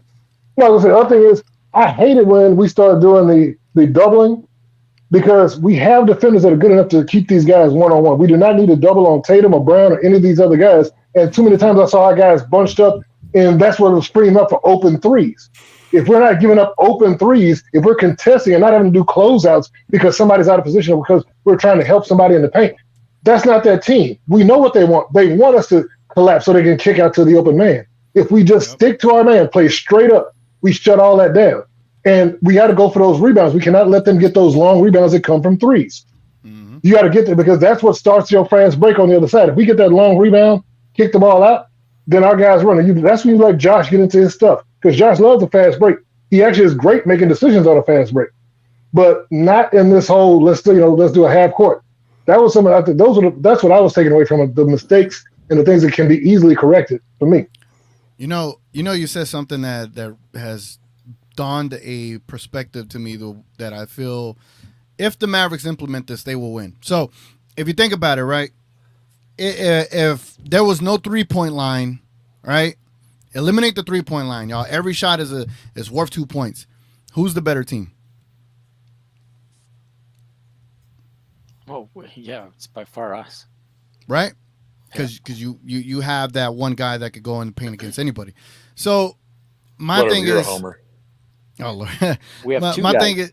thing is, because I was watching this game live, right? I was watching this game just like everyone else. And while I was watching it live, I'm like, we need to slow it down.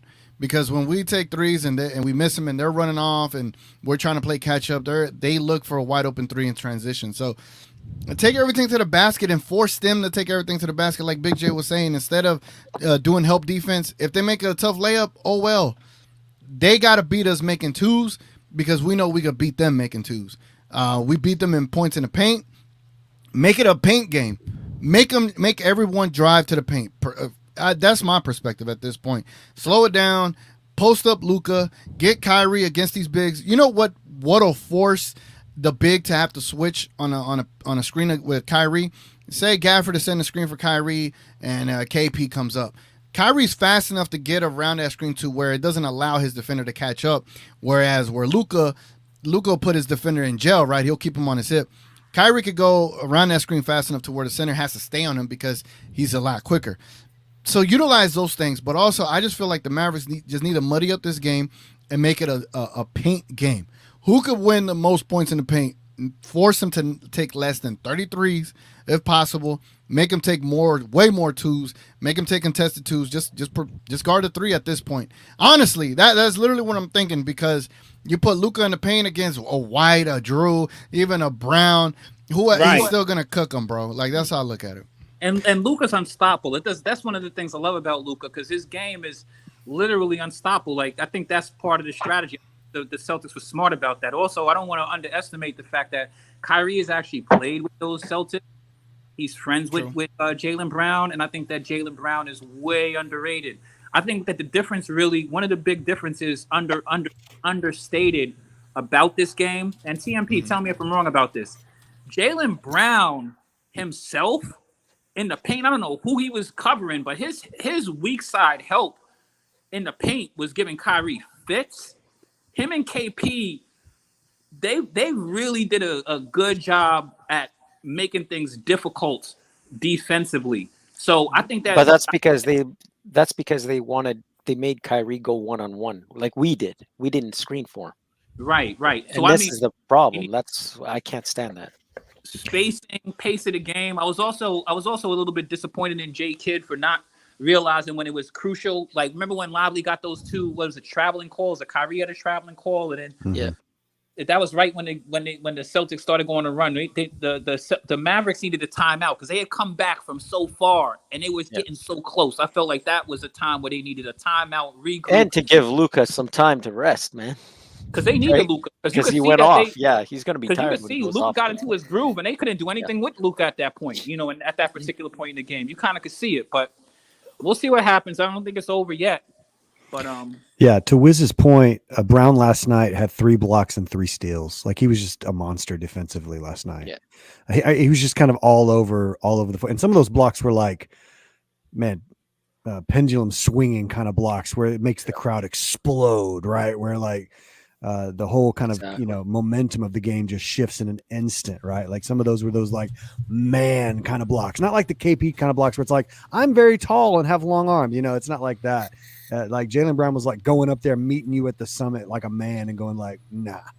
And so those are tough as far as the mood of the building right there. They explode your fan base right there. So I've been listening for the last 25 minutes to this awesome conversation. I just jotted down a few things. As usual, me and Big J are having a lot of the same thoughts. And I just wrote this down like 20 minutes ago and I've been quiet. But like, here's the thing. I think TGK just said this, but we can't approach the series. And I don't think we are, but I just want to say it. We can't approach the series thinking that we're going to outshoot these guys, especially outshoot them from 3. Like, that's not our game. Remember, a huge part of the last 2 months of the season is we started talking about the reality that we were all witnessing before our eyes of the identity of this team has changed. No longer do they rely on 3-point shooting to win games, right? This is a defensive-minded team that is not elite from 3, right? Now, can Luka go off? Of course. Can Kyrie go off? Of course. Can any random support guy have a great night? Of course. But that's not going to be their normal rhythm, right? Luka and Kyrie shoot all the threes you want within reason, but like, the support guys are not going to win you a ton of games because they were hot from 3. That's just not the rhythm of this team anymore. And so we have to kind of understand that, like, we're going to beat this team playing Mavericks basketball. I know that sounds cliche, but that's the answer. Like, we got to get back to playing smart, on a string defense that can rotate and not collapse. And then we have to let Luka do his stuff. We got to let Luka do that thing that only he can do. This is something that I'm not surprised, but it was encouraging even when we were getting our butts kicked and when we made our comeback in the third to just see like, oh, there is no answer for Luka, right? He got into the paint at will against them. And it's not like, and the Celtics weren't saying like, please beat me, right? These guys have egos. These guys have defensive pride. And Luka is just wherever he wants to be on the floor, he is, right? Like, so like there's no answer for Luka. There was 3 or 4 shots in the paint last night where Luka passed out to a 3-point shooter. And I'm just like, oh my man, right now they aren't hitting those. Right now we need you putting in that floater. Again, because he shoots it at such a ridiculous rate. He's one of the best paint scorers in the league. And so get back to scoring in the paint. I don't know if anyone said this yet, but last night, as poorly as our offense played, we still outscored them in the paint 46-38. Now that makes sense. They're a perimeter shooting team, but we scored 46 points having a pretty atrocious offensive effort. Imagine if we were getting more buckets from Gafford and Lively and a few extra from PJ down low. And then you see, I love what TGK said, because I'm championing this. I'm right behind him saying amen, hallelujah. Like the idea of like put Luka in the post. You don't have to do it 80% of the time. That's not his game, right? But put him in the post. I guarantee you, as well prepared as Boston is, they haven't been preparing for that.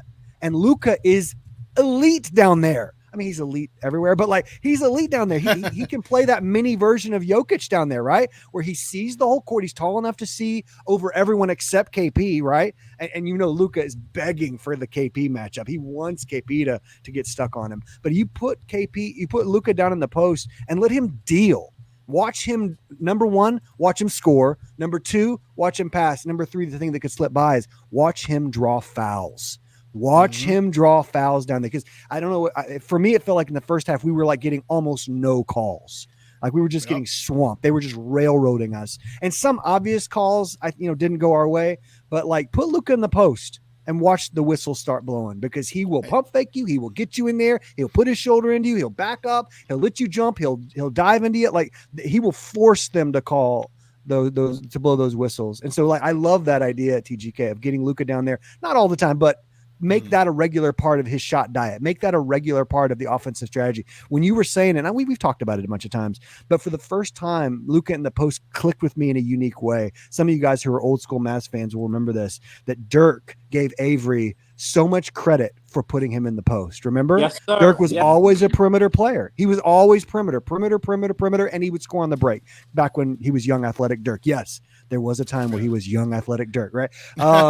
But Avery put him in the post and said, dude, you are too tall and your touch is too pure to not give you the easier shots, right? Like, dude, how about we give you that one leg fade away from 8 feet instead of 17? I bet you'll make it. And he did. And Dirk has always given Avery credit for taking his own game to the next level, right? Like as great as he was, he needed a coach to come along and say, I see this for you. And Avery was right. For whatever else Avery got wrong, and there was plenty, he got that real right for Dirk. And I could see that being something that's in the near future. I would love to see it now. But for Luka, where it's like, hey, start putting Luka in the post like 20% of the time or 15% of the time or whatever it is. Just add that to his regular shot diet and watch defenses just freak out because they have no idea what to do. I mean, we see what defenses do when Jokic is down the post, right? They just melt. And I know Luka is not Jokic in the post, but he's a mini version of that, right? He's unstoppable. You're not gonna stop him. That's for dang sure. He's gonna make insane passes. He's gonna make passes that no one else in the world can make out of the post. And I think defenses will just have a real hard time solving something like that. And let me just close with this. I know I said this. I've been saying it online. Is I don't think that the Boston defense was mind-boggling. I really don't. I watched it and I was like, oh, this is a good defensive team. A very smart defensive team, right? But I was watching the Mavs miss open shot after open shot after open shot after open shot. And you could say, oh, those are the shots they wanted them to take. And I'm like, nobody wants Kyrie Irving taking 5 open threes in a game. Right? And maybe one or two more contested, but most of them were open and he was just clanking them. No one's game plan is let's leave Kyrie open from 3. Like that's no one's game plan. And so like their defense is good, but it's not like the 2004 Pistons or something like that. It's not one of these unstoppable, unbroachable defenses. The Mavs got a lot of good looks and they just have to deliver on them. You better stop disrespecting that super team, okay? Well, we have Johnny B return. Thank you, TMP. That was great, man. That was great stuff. Great breakdowns. But Johnny B, I've been waiting to give you the floor. Hopefully you are ready. But let me hit your sound effect. I'm here. And when I hit your sound effect, give me either your silver linings or your negative Nancy takes. We'll see. We done with the 90s and Jordan with no left-handed bitch trash garbage. Go ahead, Johnny B. I thought it was pretty simple. I thought they would win game one. I mean, that seems to be the thing that has been happening to us in the playoffs. I mean, they made every 3-pointer. Like, we lost the 3-point game by them at 40. Like, if they shoot like that every game, they're gonna win. And we shoot like that, they gonna win. Like, that's just it. Like, it ain't nothing. They didn't do nothing spectacular. They beat us in that one quarter, and we weren't able to come back from that. Like, and we played better to the end of the game. We got it down, and then for some reason they start shooting hella threes and making them again. Like, I mean, can they do that 4 times? If they can do that 4 times, then they gonna win. If not, then they not. Like, they did nothing spectacular to me to make me feel like they was the better team or nothing. Like, the refs did what they normally do to us in the first game. They get PJ out in the first quarter so he can't guard, and they fouled Lively so he couldn't guard. Like, it's, if you watch all the series, it's kind of the same thing that's been happening each series except for Minnesota. Like, just play better. Like, I'm not worried. I don't think the sky falling. I still got us winning in 6. Like, I don't think they're that good. Damn, And Tatum is okay, but I think PJ can really, like, I think what PJ did to him last night, he can do that to him every game. So I'm not worried. Who replaced Johnny B on that phone? Man, if y'all don't get the likes of that, man. If y'all don't get the likes of a Johnny B, man, I don't know. Get them likes of a Johnny B. Look at him, man, keeping the positivity and the silver lining going. What? This is new, man. This is new. I'm proud. This is the only series that I'm not worried about. Like, I was worried about all the other ones. Each one, every series worried me, except for this one. Like, I'm not. They don't scare me. I know eventually Jason Tatum, like, he started already. I thought he was gonna play good game 1 and then go back to Jason Tatum the rest of the games. Like, he started early. Now that could come back and bite you in the ass, because he could have that, because he good for one great game. Like, you know what I mean? Johnny, that great game could come. Johnny, I got a question for you. All right. Are you worried Kid might start playing Kleba more than Gafford? I am. Richard chimes in. I am. Richard was waiting. I'm worried about that too, man. Sorry, Johnny B. I didn't mean to cut you No. off. I agree with you. But I mean, if you look, man, Luka had 1 assist. Like, what can y'all think of the last time he only had 1 in any game ever? I saw something they put. He said 7 over his career. He said 4 that were actual. That's his 4th one in a full game played. I will say this, man. If they play the same exact way and make no changes to their defense, I'm telling you, Luka might get 50. Because he's realizing they're going to drop completely away and just not give the lob. He's going to be knowing what to do. And if you let Luka know what's happening, you're in trouble. Yeah, the lob may be more difficult, but the Luka floater or just the Luka. How many times in the second half did we see? I mean, it was 2 or 3 at least, where Luka just basically walked to the backboard and put the ball off the square. Shit, man. He even had Tatum. They just didn't stop him. He even had Tatum next to him, and he just bumps him, and it's like he's shooting under They have no answer for Let's be honest. There's no Joe called no it. Lou Dort over there. Joe and I talked about it on the playback when I got on there. I think it's halftime or maybe it's third. Whenever I got frustrated, Luka was trying to foul bait again. That was Luka's biggest problem. If Luka would have just gone for the shots, I think Luka would have dropped 50 yesterday. He just kept trying to get the foul. And that's where I think Luka's biggest problem with his foul thing is, like, he tries to do that slow up, get them on his back. He tries to kind of lean into them, get them. And when they don't do it, it takes him like a quarter and a half, because our coaches just don't, like, pull him over for a second and break and go, dude, just cut it out and score. Like, it was just like, and then when he finally started scoring and he stopped trying to foul bait, he started cooking in the third quarter. It's just like, dude, just take your fadeaways, do your shots, get the team on your back, and then we can bring everybody else along like you did in Timberwolves. I don't know. It was just a weird game from Luka. Even as good as he played, it's weird. I think what he's trying to do, the reason he foul baits, it's not just because of the scoring in the N1. It's because he wants to get the other team in foul trouble, so they have to get off the court. I mean, I agree, but he should know by now he doesn't get them. They're not giving them to him the same way they used to. I don't get the foul baiting thing with him because he goes to the line and he bricks. That's what I don't understand. Like, stop foul baiting. You're like 85% in the playoffs. What you talking about? Yeah, he's shooting in the 80s. Bro, he be coming up there clanking. He clank them when he needs them. Those the ones he clank.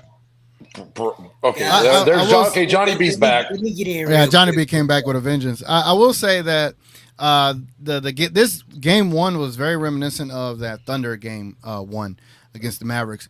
You just saw they weren't prepared for Chet's size and length. Hey yo! And so they seem a little apprehensive and hesitant with going at the basket or just like confidence going up. So I think game two we'll see a better team, but also with the whole Luka point.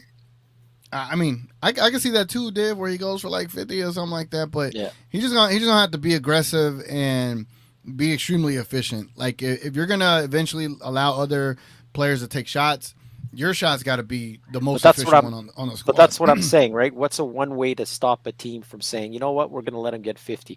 When they realize, damn, he's going to get 50, 60, then all of a sudden their team is going to start doubling, and that's when the other guys start cooking, right? Also, Div, they were targeting him on every single pick and roll on defense. But they were targeting Luka every single time. So this is where Wiz's point comes into play. This is where Kyrie has to be able to pick up more of an offensive load, because if Luka's going to have to expend so much energy on defense, because if we want to play this defense where we just want them to match up and not do any help defense to prevent the three, then Luka's going to have to play clean defense and good defense and take a little bit off of the top on offense, and that's where Kyrie and Jaden Hardy and Exum and all these other guys got to step up. But I think there's a way to do it. I think you could allow Luka to play all his energy on defense, and then allow Kyrie and someone else bring the ball up the court, set up some kind of off screen to get Luka on a small man, post up the small man, and then Luka get to work where he doesn't have to expend perimeter type offensive energy. All he got to do is back down as someone smaller than him, which is a lot easier than having to come off of screens and picks and then do his dribble drive, his in and outs and all that. I hope we don't try to get a post up with a mismatch. I hope we get Brown in the post up, because then he's going to have to play good defense and he might get fouls. That's what I want to see. That is a mismatch. That's a mismatch. I'm saying they want that matchup, right? And I don't think he's as aggressive as like Lou Dort was in preventing the pass to Luka on the post up. He's way less aggressive, which means Luka should get that ball, right? So I love that idea, and I think it's going to get Brown in trouble with fouls, right? They need to put me on a coaching staff, man. That's what they need to do. See, hey, yo, okay, TGK. What's up? So, King was kicking something around earlier, and I kind of agree, but I wanted to make a modification, because he's talking about was a big lineup for us by putting both PJ and Klebe out there to combat their lineup, put some size on them. He was saying to throw Lively in, but I was saying, instead of Lively, that's what, to me, when I think we can put Gafford in to give Lively some rest, because I think if you put that other big lineup where we can guard big guys on the perimeter, and then Gafford only has to clean up anybody that gets past him. Good point, yeah. I think that saves Lively when he can come in and do everything Lively does, but it also covers up some of Gafford's deficiencies about guarding in space. Especially if they're not doubling, because now you can get a Luka and Kyrie to cook one-on-one. You don't really, right? And then they're going to be like, okay, so this isn't working. We can't drive to the hoop anymore, and they're cheating on the three-point line. But we're still going in with big guys in front of us, right? Because you have so many big guys there. That's a great strategy. I doubt Kid's going to think that, though. Sorry, boy. I have not much faith in Kid still, man. I'm not. People are underestimating Drew. Drew's not going to give you 25 every game anymore, and he's not. But he could still give you 30 in a one-time game. So you got to be worried about him. And I can promise you, there's nobody on our team that's going to out-muscle Drew Holiday. He's the strongest man on the court. hands down. It ain't close. Luca babies. What are you Per talking pound. about? Luca's strong. What are you talking about? And Per pound, Drew he's Aim strong, is yeah. 6'4". He is So- damn odds. I'm sorry, man. But- I've seen Luca cook him even when he was in New Orleans. I But remember him he's- getting a but he highlight is and cleave slow. a brick, the 3-pointer. It would have been beautiful. Do you guys remember How that? dare Like, you? How dare you disrespect amazing. our glorious king, Luka Doncic, Richard? How dare He you? is slow. My point is with that. Arm off the stage. The matchup is, and it makes Kyrie have a Where's bad Kanye when you need matchup, him? y'all. And everybody's wanting to make Gav a starting center. Y'all, I mean, I'm the one that was hyping bring Gav and Denny here. I like Gav. Gav is a backup center. Lively is our future. That being said, I'm with BJ. I'm not saying burn Lively out. Now the positive side to it, y'all. Okay. Even if Kyrie struggles this game, everybody has bad matchups. That's why I went into the Drew thing. If Kyrie has a bad matchup this game because of Drew, that's okay. Even with that said, y'all, we lost this game by 3 points. Yeah, when we come back, we needed 3 shots, whether it was from Maxey, Josh, it didn't matter who from. Kyrie, we needed 3 shots and we'd have tied the game up and we'd have broke them. Now, that's the game I was watching. But for whatever reason, we didn't get it. That don't mean panic. And that told me we got Freak it out, man. Okay. So, Richard, I'm just gonna get if TGK can do this. I don't know. Do you see that link I put up? TGK. Yes, I did. Can you please show Richard that link? I think it'd be a good little memory for us. Hey, everybody gets Hey, watch everybody this. gets Look. This is the lockdown defender. Watch this. This is like watching people Pick and play. roll. What does he have here? Holiday still on him, moving his feet. 8 on the shot clock. Luka slammed on the brakes. Oh, where are you going? Deep in his Where are you bag. going? Kicks it out. Cleveland And for there's three. Kuba. Fine. And I commented that Cuba missed is the damn Jerry three. Russell used to school Bill Russell too. I'm not worried. There is no universe in which Drew Holiday could stop Luca. That's ridiculous. Like I never said he could stop him. I said he was the strongest. Don't hear what y'all want. Hear But what he I'm not. saying. He's not stronger than Luka. Luka way Jaylen stronger Brown- than Jaylen Drew Brown- He not Holiday. stronger than Luca or Lively. Y'all are dead here. Yeah. That chocolate. Yeah. That's it, I mean, if we Luka got talk, the strongest legs in the league. Don't you know nothing? yeah. I'm gonna have to agree to disagree with you, Richard, on that one. I do think Luka is pound for pound the strongest player on the court. And hey, Drew is probably second because you saw how he muscled PJ Washington. I was like, God damn. But no, Drew is him. Drew It's just ain't on Luka is none him of too. them. Drew's on Kyrie. Drew is strong, but Luca knows how to use his body, and he's a lot bigger than him. Like he's not gonna push. Drew's Pause. not Super guarding pause. Pause. Yeah, true. Yeah. Luka, Oh, okay, I got Drew's you. not guarding Luka. Oh, super Drew's mega guarding pause. Kyrie, y'all. Oh, yo, that job so funny. You guys are laughing. I really wanted to ask some Dallas Mavericks fans this question. Go ahead. I remember when Tim Hardaway was like the second best offensive player. on his- What's going on with Tim Hardaway Jr. this postseason? Like, Jaden Hardy's better. Jaden Hardy's better. Wait. Are you Tim asking Hardaway for real? Are you asking for real, or are you? We're done with TAJ, man. We are done with TAJ. Have you not watched the whole season? We done with THJ. We done with THJ. Hold on. I got the drop. I wanted to just ask you guys. We done with the 90s. Enjoy. Go ahead, my bad, man. Yeah, no, I mean, I hear Tim Hardaway Jr.'s name come up every now and then. And, it's crazy. This dude isn't the 6th man, 7th man, 8th man. Like, he's like completely unplayable now. Yeah, because Like him and Max Blame his daddy. go anywhere. yeah, Blame his daddy. Kevin. You think? No, that they- I mean you think they're tired of hearing his dad's mouth on the sideline, trashing your team? that too. I mean, we all are. We actually are. Tired of having But no, on the team. but I actually thought THJ could have had a role yesterday. because as you saw, everyone else was scared to shoot. And in my pregame show, I was talking about how THJ does not give a damn about the moment. That man will shoot if his life was on the line, and he had Curry next to him, and they asked him, "Hey, your life's on the line. Who would you rather shoot?" He's gonna say him every single time. You know what I'm saying? And so I just felt like in the moment, like I thought he would have taken shots and made them, but he had a wide open three and decided to dribble and then pass it to DJJ where he got blocked by Brown. I was like, "What you passing that up for? You're in the game to shoot a three. Shoot it!" Like I was. You were with me. Play back for that. I was like, me and my kid are like, put Timmy in. It couldn't get any worse. And he comes in, and I did the same thing. Evan and I were sitting there going, "What the hell? He's not shooting the one time? Like what?" Right. Like shoot the damn ball, bro. So I got a question for you guys. When you're playing ball, right, and you got a guy that's 7 feet or something like that, are you gonna drive into him every play? It felt like our team was dumb as bricks last game. It's like, oh, KP's there. Let's run right at him so he can block us. It was just dumb as shit. We tried to ego play for a while. We kept trying to prove that we could dominate guys that we shouldn't have been trying to dominate, and it was a bad game scheme. It was just like, let me run. Let me see if I can just run at KP and just – it's like, dude, just pull back and reset the offense. Like, what are you doing right now? Feet. All you got to do is take a jump. That last block by KP, that was actually goaltending, and that ball, his hand was inside the rim. So that should have been ours, though.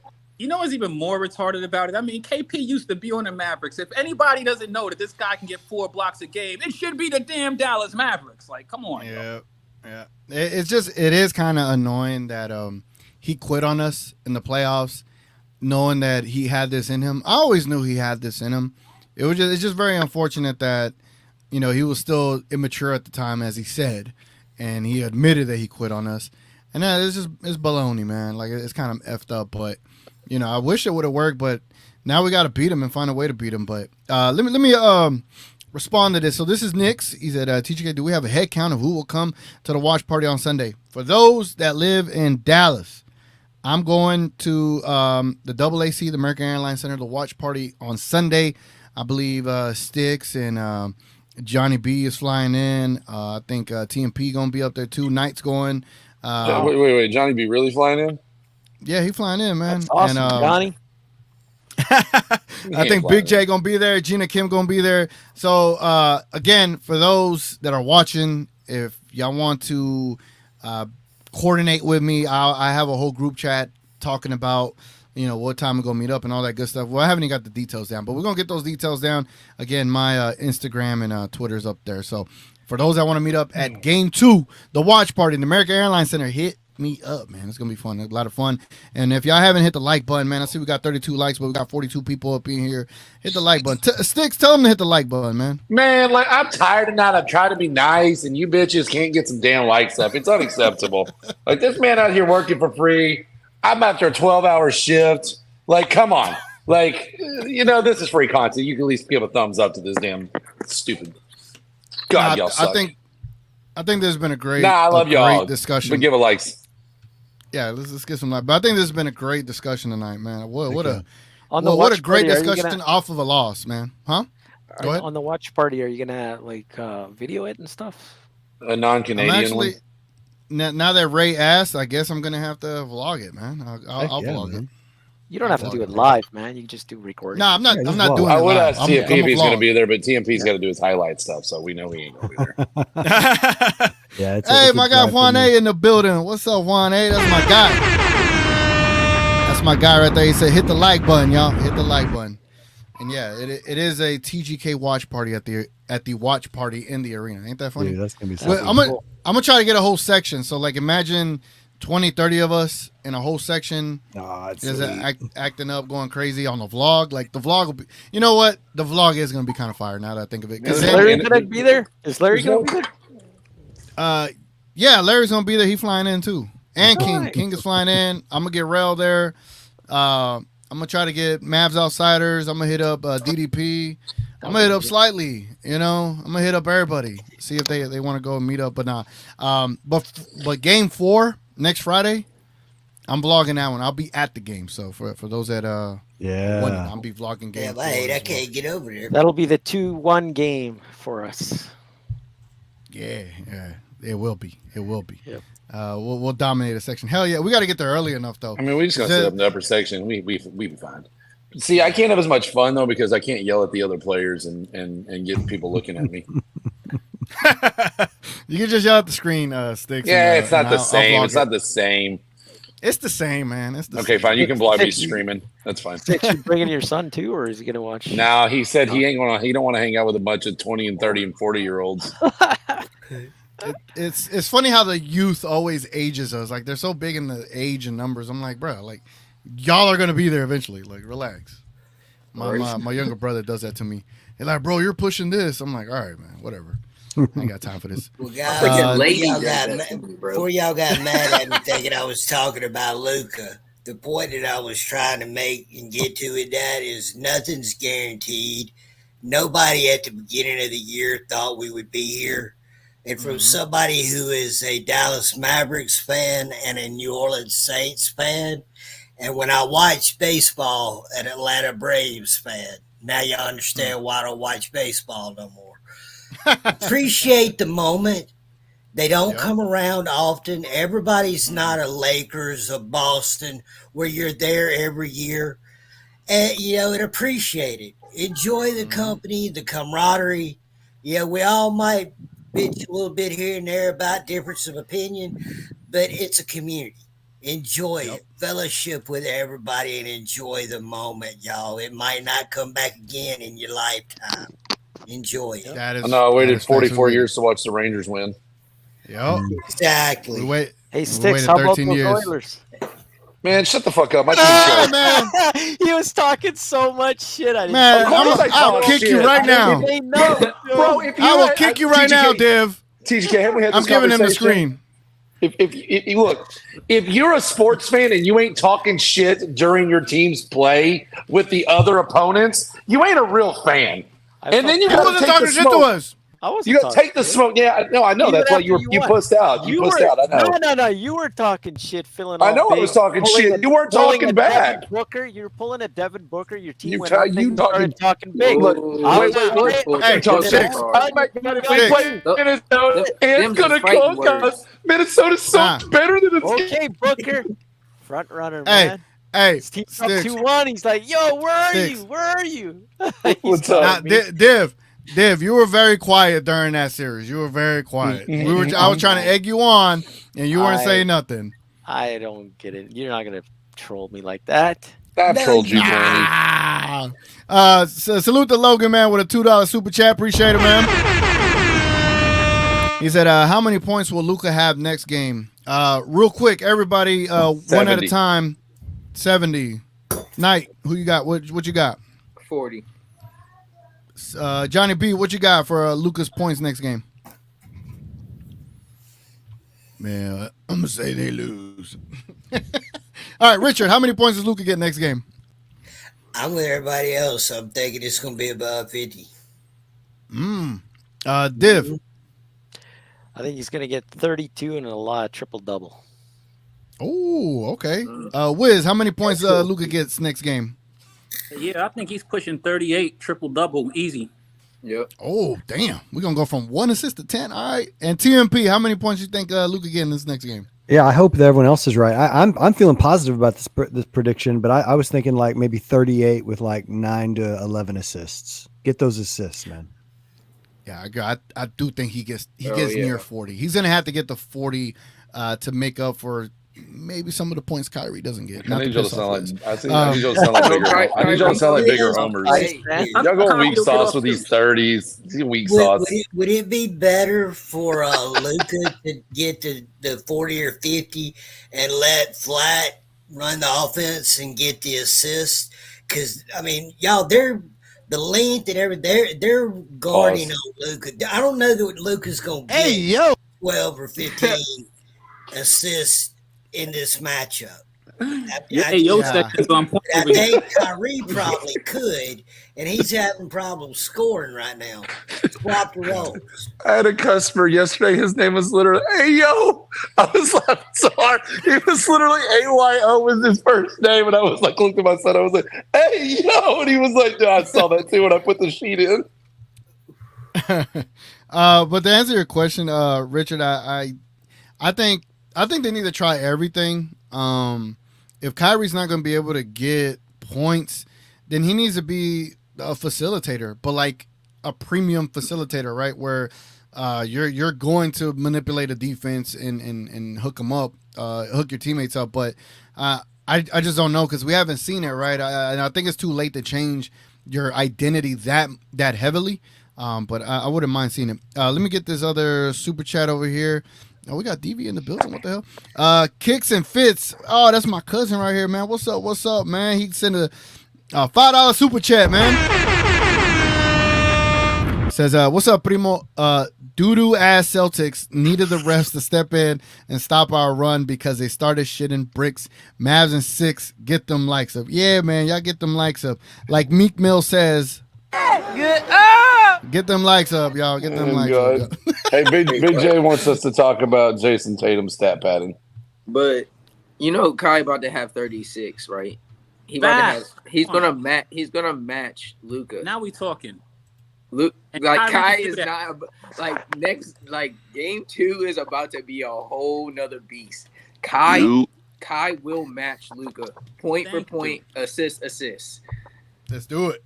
Let me get DV up in here. Oh, my bad, Wiz, but let me get DV in here. DV, we've been asking everyone to give us their silver linings / optimism going into game 2 after game 1. If you mind sharing your silver linings or optimism going into this game, bro. Well, looking back at the game, from what I recognize, the way they're playing, so they're basically saying we can't stop Luka, so Luka's gonna have to kill us. That's their game plan. They're not throwing any doubles at him. They're acting like they're gonna double, and then they run back to the corner so that he doesn't give them the corner free, right? And then with Kyrie, instead of guarding him one-on-one, when he gets in the paint, they double him because they want him to pass and not Luka to pass. So they want Kyrie to be the playmaker and they want Luka to score. He explained that way better than I did. Thank you, DV. Yeah, from across the pond, man. From across the pond. You already know, right? Yeah, so that's the way they're playing it. True assist. Hey, when we see Drew on Sunday. Get your fat ass back here.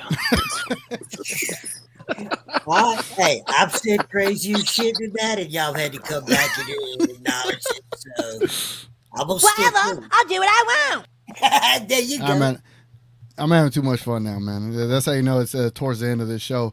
I'm in danger. But yeah, man. Go ahead, baby.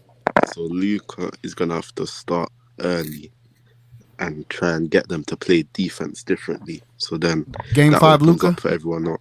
Yeah, he's gonna need to have one of those first quarters where he sets the tone. So then they have to adjust their defense. Right. Then Kyrie can get going, and then they're gonna have to start helping on Kyrie, and then they're gonna make other people start being able to get shots. Yep. I see Joe wants to join. Joe, get up in here, man. We don't need that old ass energy. Yeah, get Joe in here to put sticks. Yeah, get Joe in here, man. I got a couple minutes, man. He gonna get your ass in place first. Hey, come on. Hey, listen, Dallas Oilers. Probably coming with a name like Joe Dibb. Hey, yo, Oilers. That's all I gotta say. Sticks Dibb is normally what he comes in here with, shit like that. Is he coming on or what? Whoa! Hey, yo.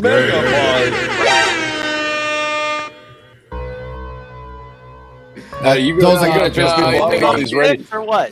TGK, we gonna piss people off with all these radio drops. I know, right? All right, we're about to bring in Joe. We're about to bring Joe in the building, y'all. Joe's in the building. Sticks his daddy. What's up, Joe? What's going on, guys? No much, man. No match. Hey, like I asked everybody else, before you get into any shenanigans, just give us your quick silver linings and optimism going into game 2 for the Mavericks.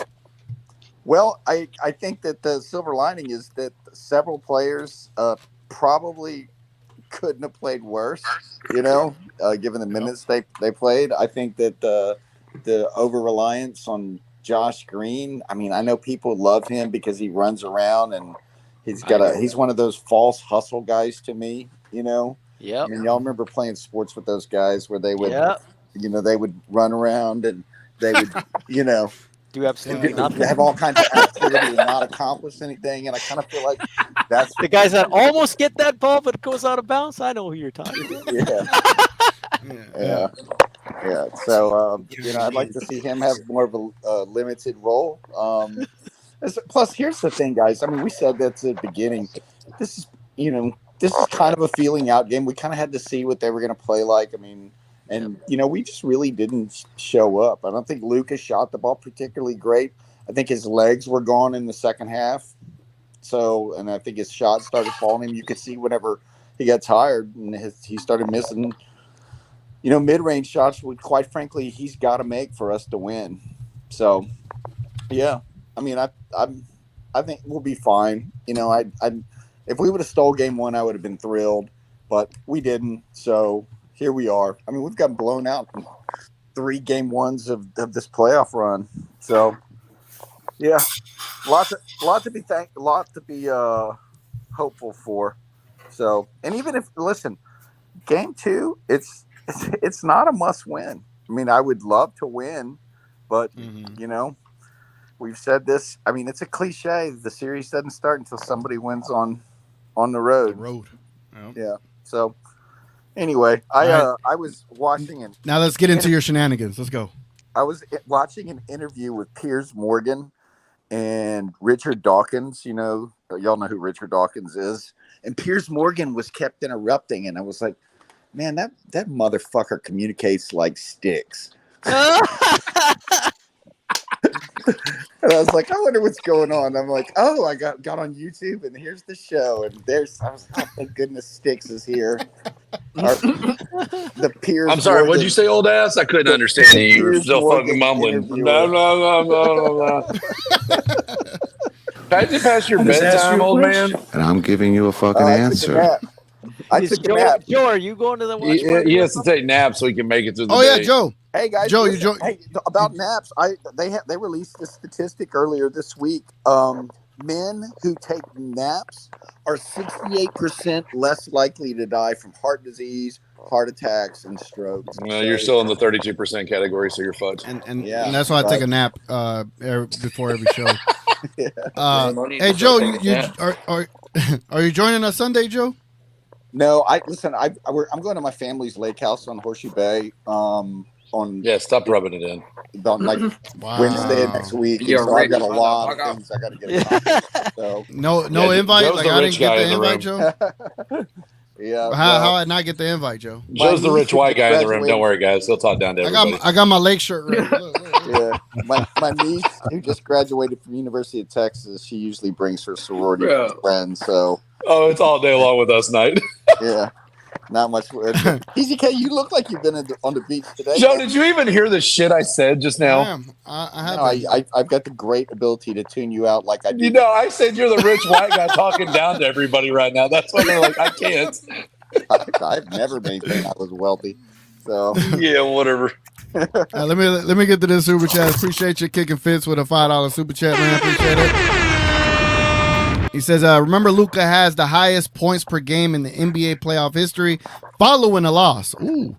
Luka 40-point triple-double with Kai adding 30 points and ripping their hearts out. Man. All right, let me just ask this. What do y'all think? How would I say? Like, if the Mavericks win game 2, does that change? I mean, it kind of goes without saying, but I know it's going to change the entire complexion of this series. But for y'all, like, whoever wants to answer this, what does a game 2 victory mean for the rest of the series? If 5 or 6 games. I think that if that happens, the Mavericks have figured it out, and they aren't going to let Boston win in Dallas at all. So. Win at home twice. Well, beat Boston, win at home twice, and finish this shit. That'd be amazing if we win in like 5, man, in Boston. Oh shit! And Kyrie hit game-winning shot in Boston. Oh, that would be nasty. I think I think a Go game ahead, Team 2 win makes a finals championship like a championship likely. That's what and I've got the Mavs in 6 already, but I think winning in game 2 makes it like statistically likely where you're like, oh, that's really good. Like that's really good. Like I believe in the Mavs as much as anybody except for blind homers or something like that. But like I think winning game 2 means really, really good things just statistically for the Mavs. Yeah. And I go on the go record ahead. again saying that I absolutely hate the freaking Celtics. I don't like hate them. anything about Boston. I'm just going to be real. There's nothing I like about Boston. I like a couple of their players, but I just don't like them. Being that the Celtics have home court, winning game 2 says a lot. First off, you got to win in Boston anyway. Might as well be the next one. First off, snatch that home court, snatch the momentum of the series, drag them into the doghouse and watch them fall on their face when they get to Dallas, because I don't think them boys are ready for the pressure. Hey, Wiz, where you from, bro? I'm originally from Queens, New York, but I currently reside in Florida. Look. I had a feeling it was New York. I was like, you didn't know that? You didn't? I've never heard this name before in my life. I knew where you were from. Hey, What's that I'm accent, deeply TGK? I'm deeply connected with Queens. All right, I got friends in Astoria. So, what part of Queens you from? I'm from Jamaica, Queens. I've lived all over Queens, but I'm from Jamaica, Queens. Hey, you know what? Boston. Oh, go ahead. There's nothing like, you know, what the most disgusting series was that Boston Pacers series. Like, oh my goodness, I don't know how anybody can even watch.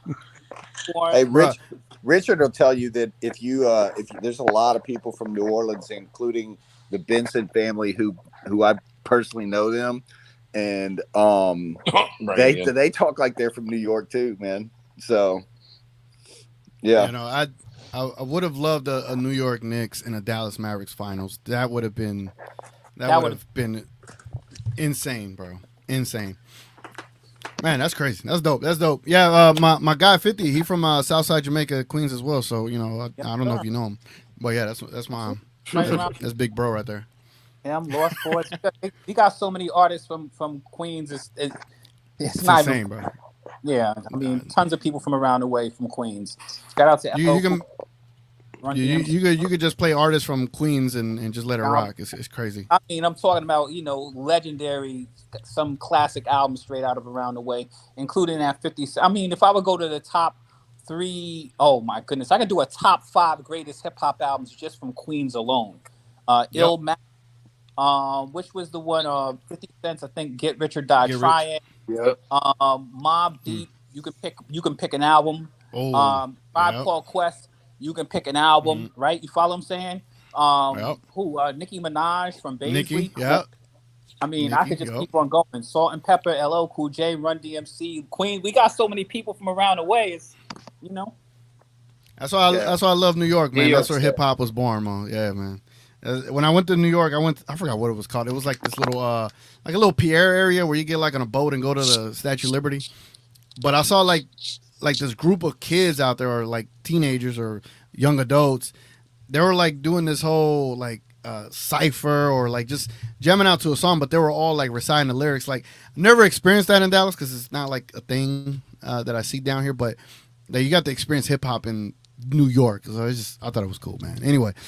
All right, man. Not to talk about New York here and talk y'all's ears off here, even though everybody's a Mavericks fan, or from the Philippines, or from London, or from Austin, or from Texas, or from across the pond, or whatever the case may be.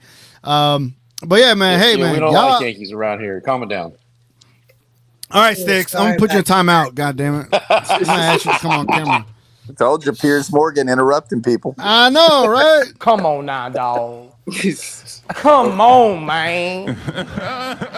You got taste the Carney sauce. Gotta turn into Kanye and snatch the mic. Yeah, man. Yeah, like God. Dang. He's like, what do you guys want to talk about? Like, this man wants to talk. You know what I'm saying? Hold on. Any other soundbite I got for him? I don't know. What does this do? Why the fuck you lying? Why you always lying? Oh my God. Stop fucking lying. All right, man. That's it. It's been your boy TGK here with everybody on the panel. Salute to everybody here, man. Appreciate y'all so much. Y'all made this is probably like the greatest Midnight Mavness episode, and we've had 17 of them.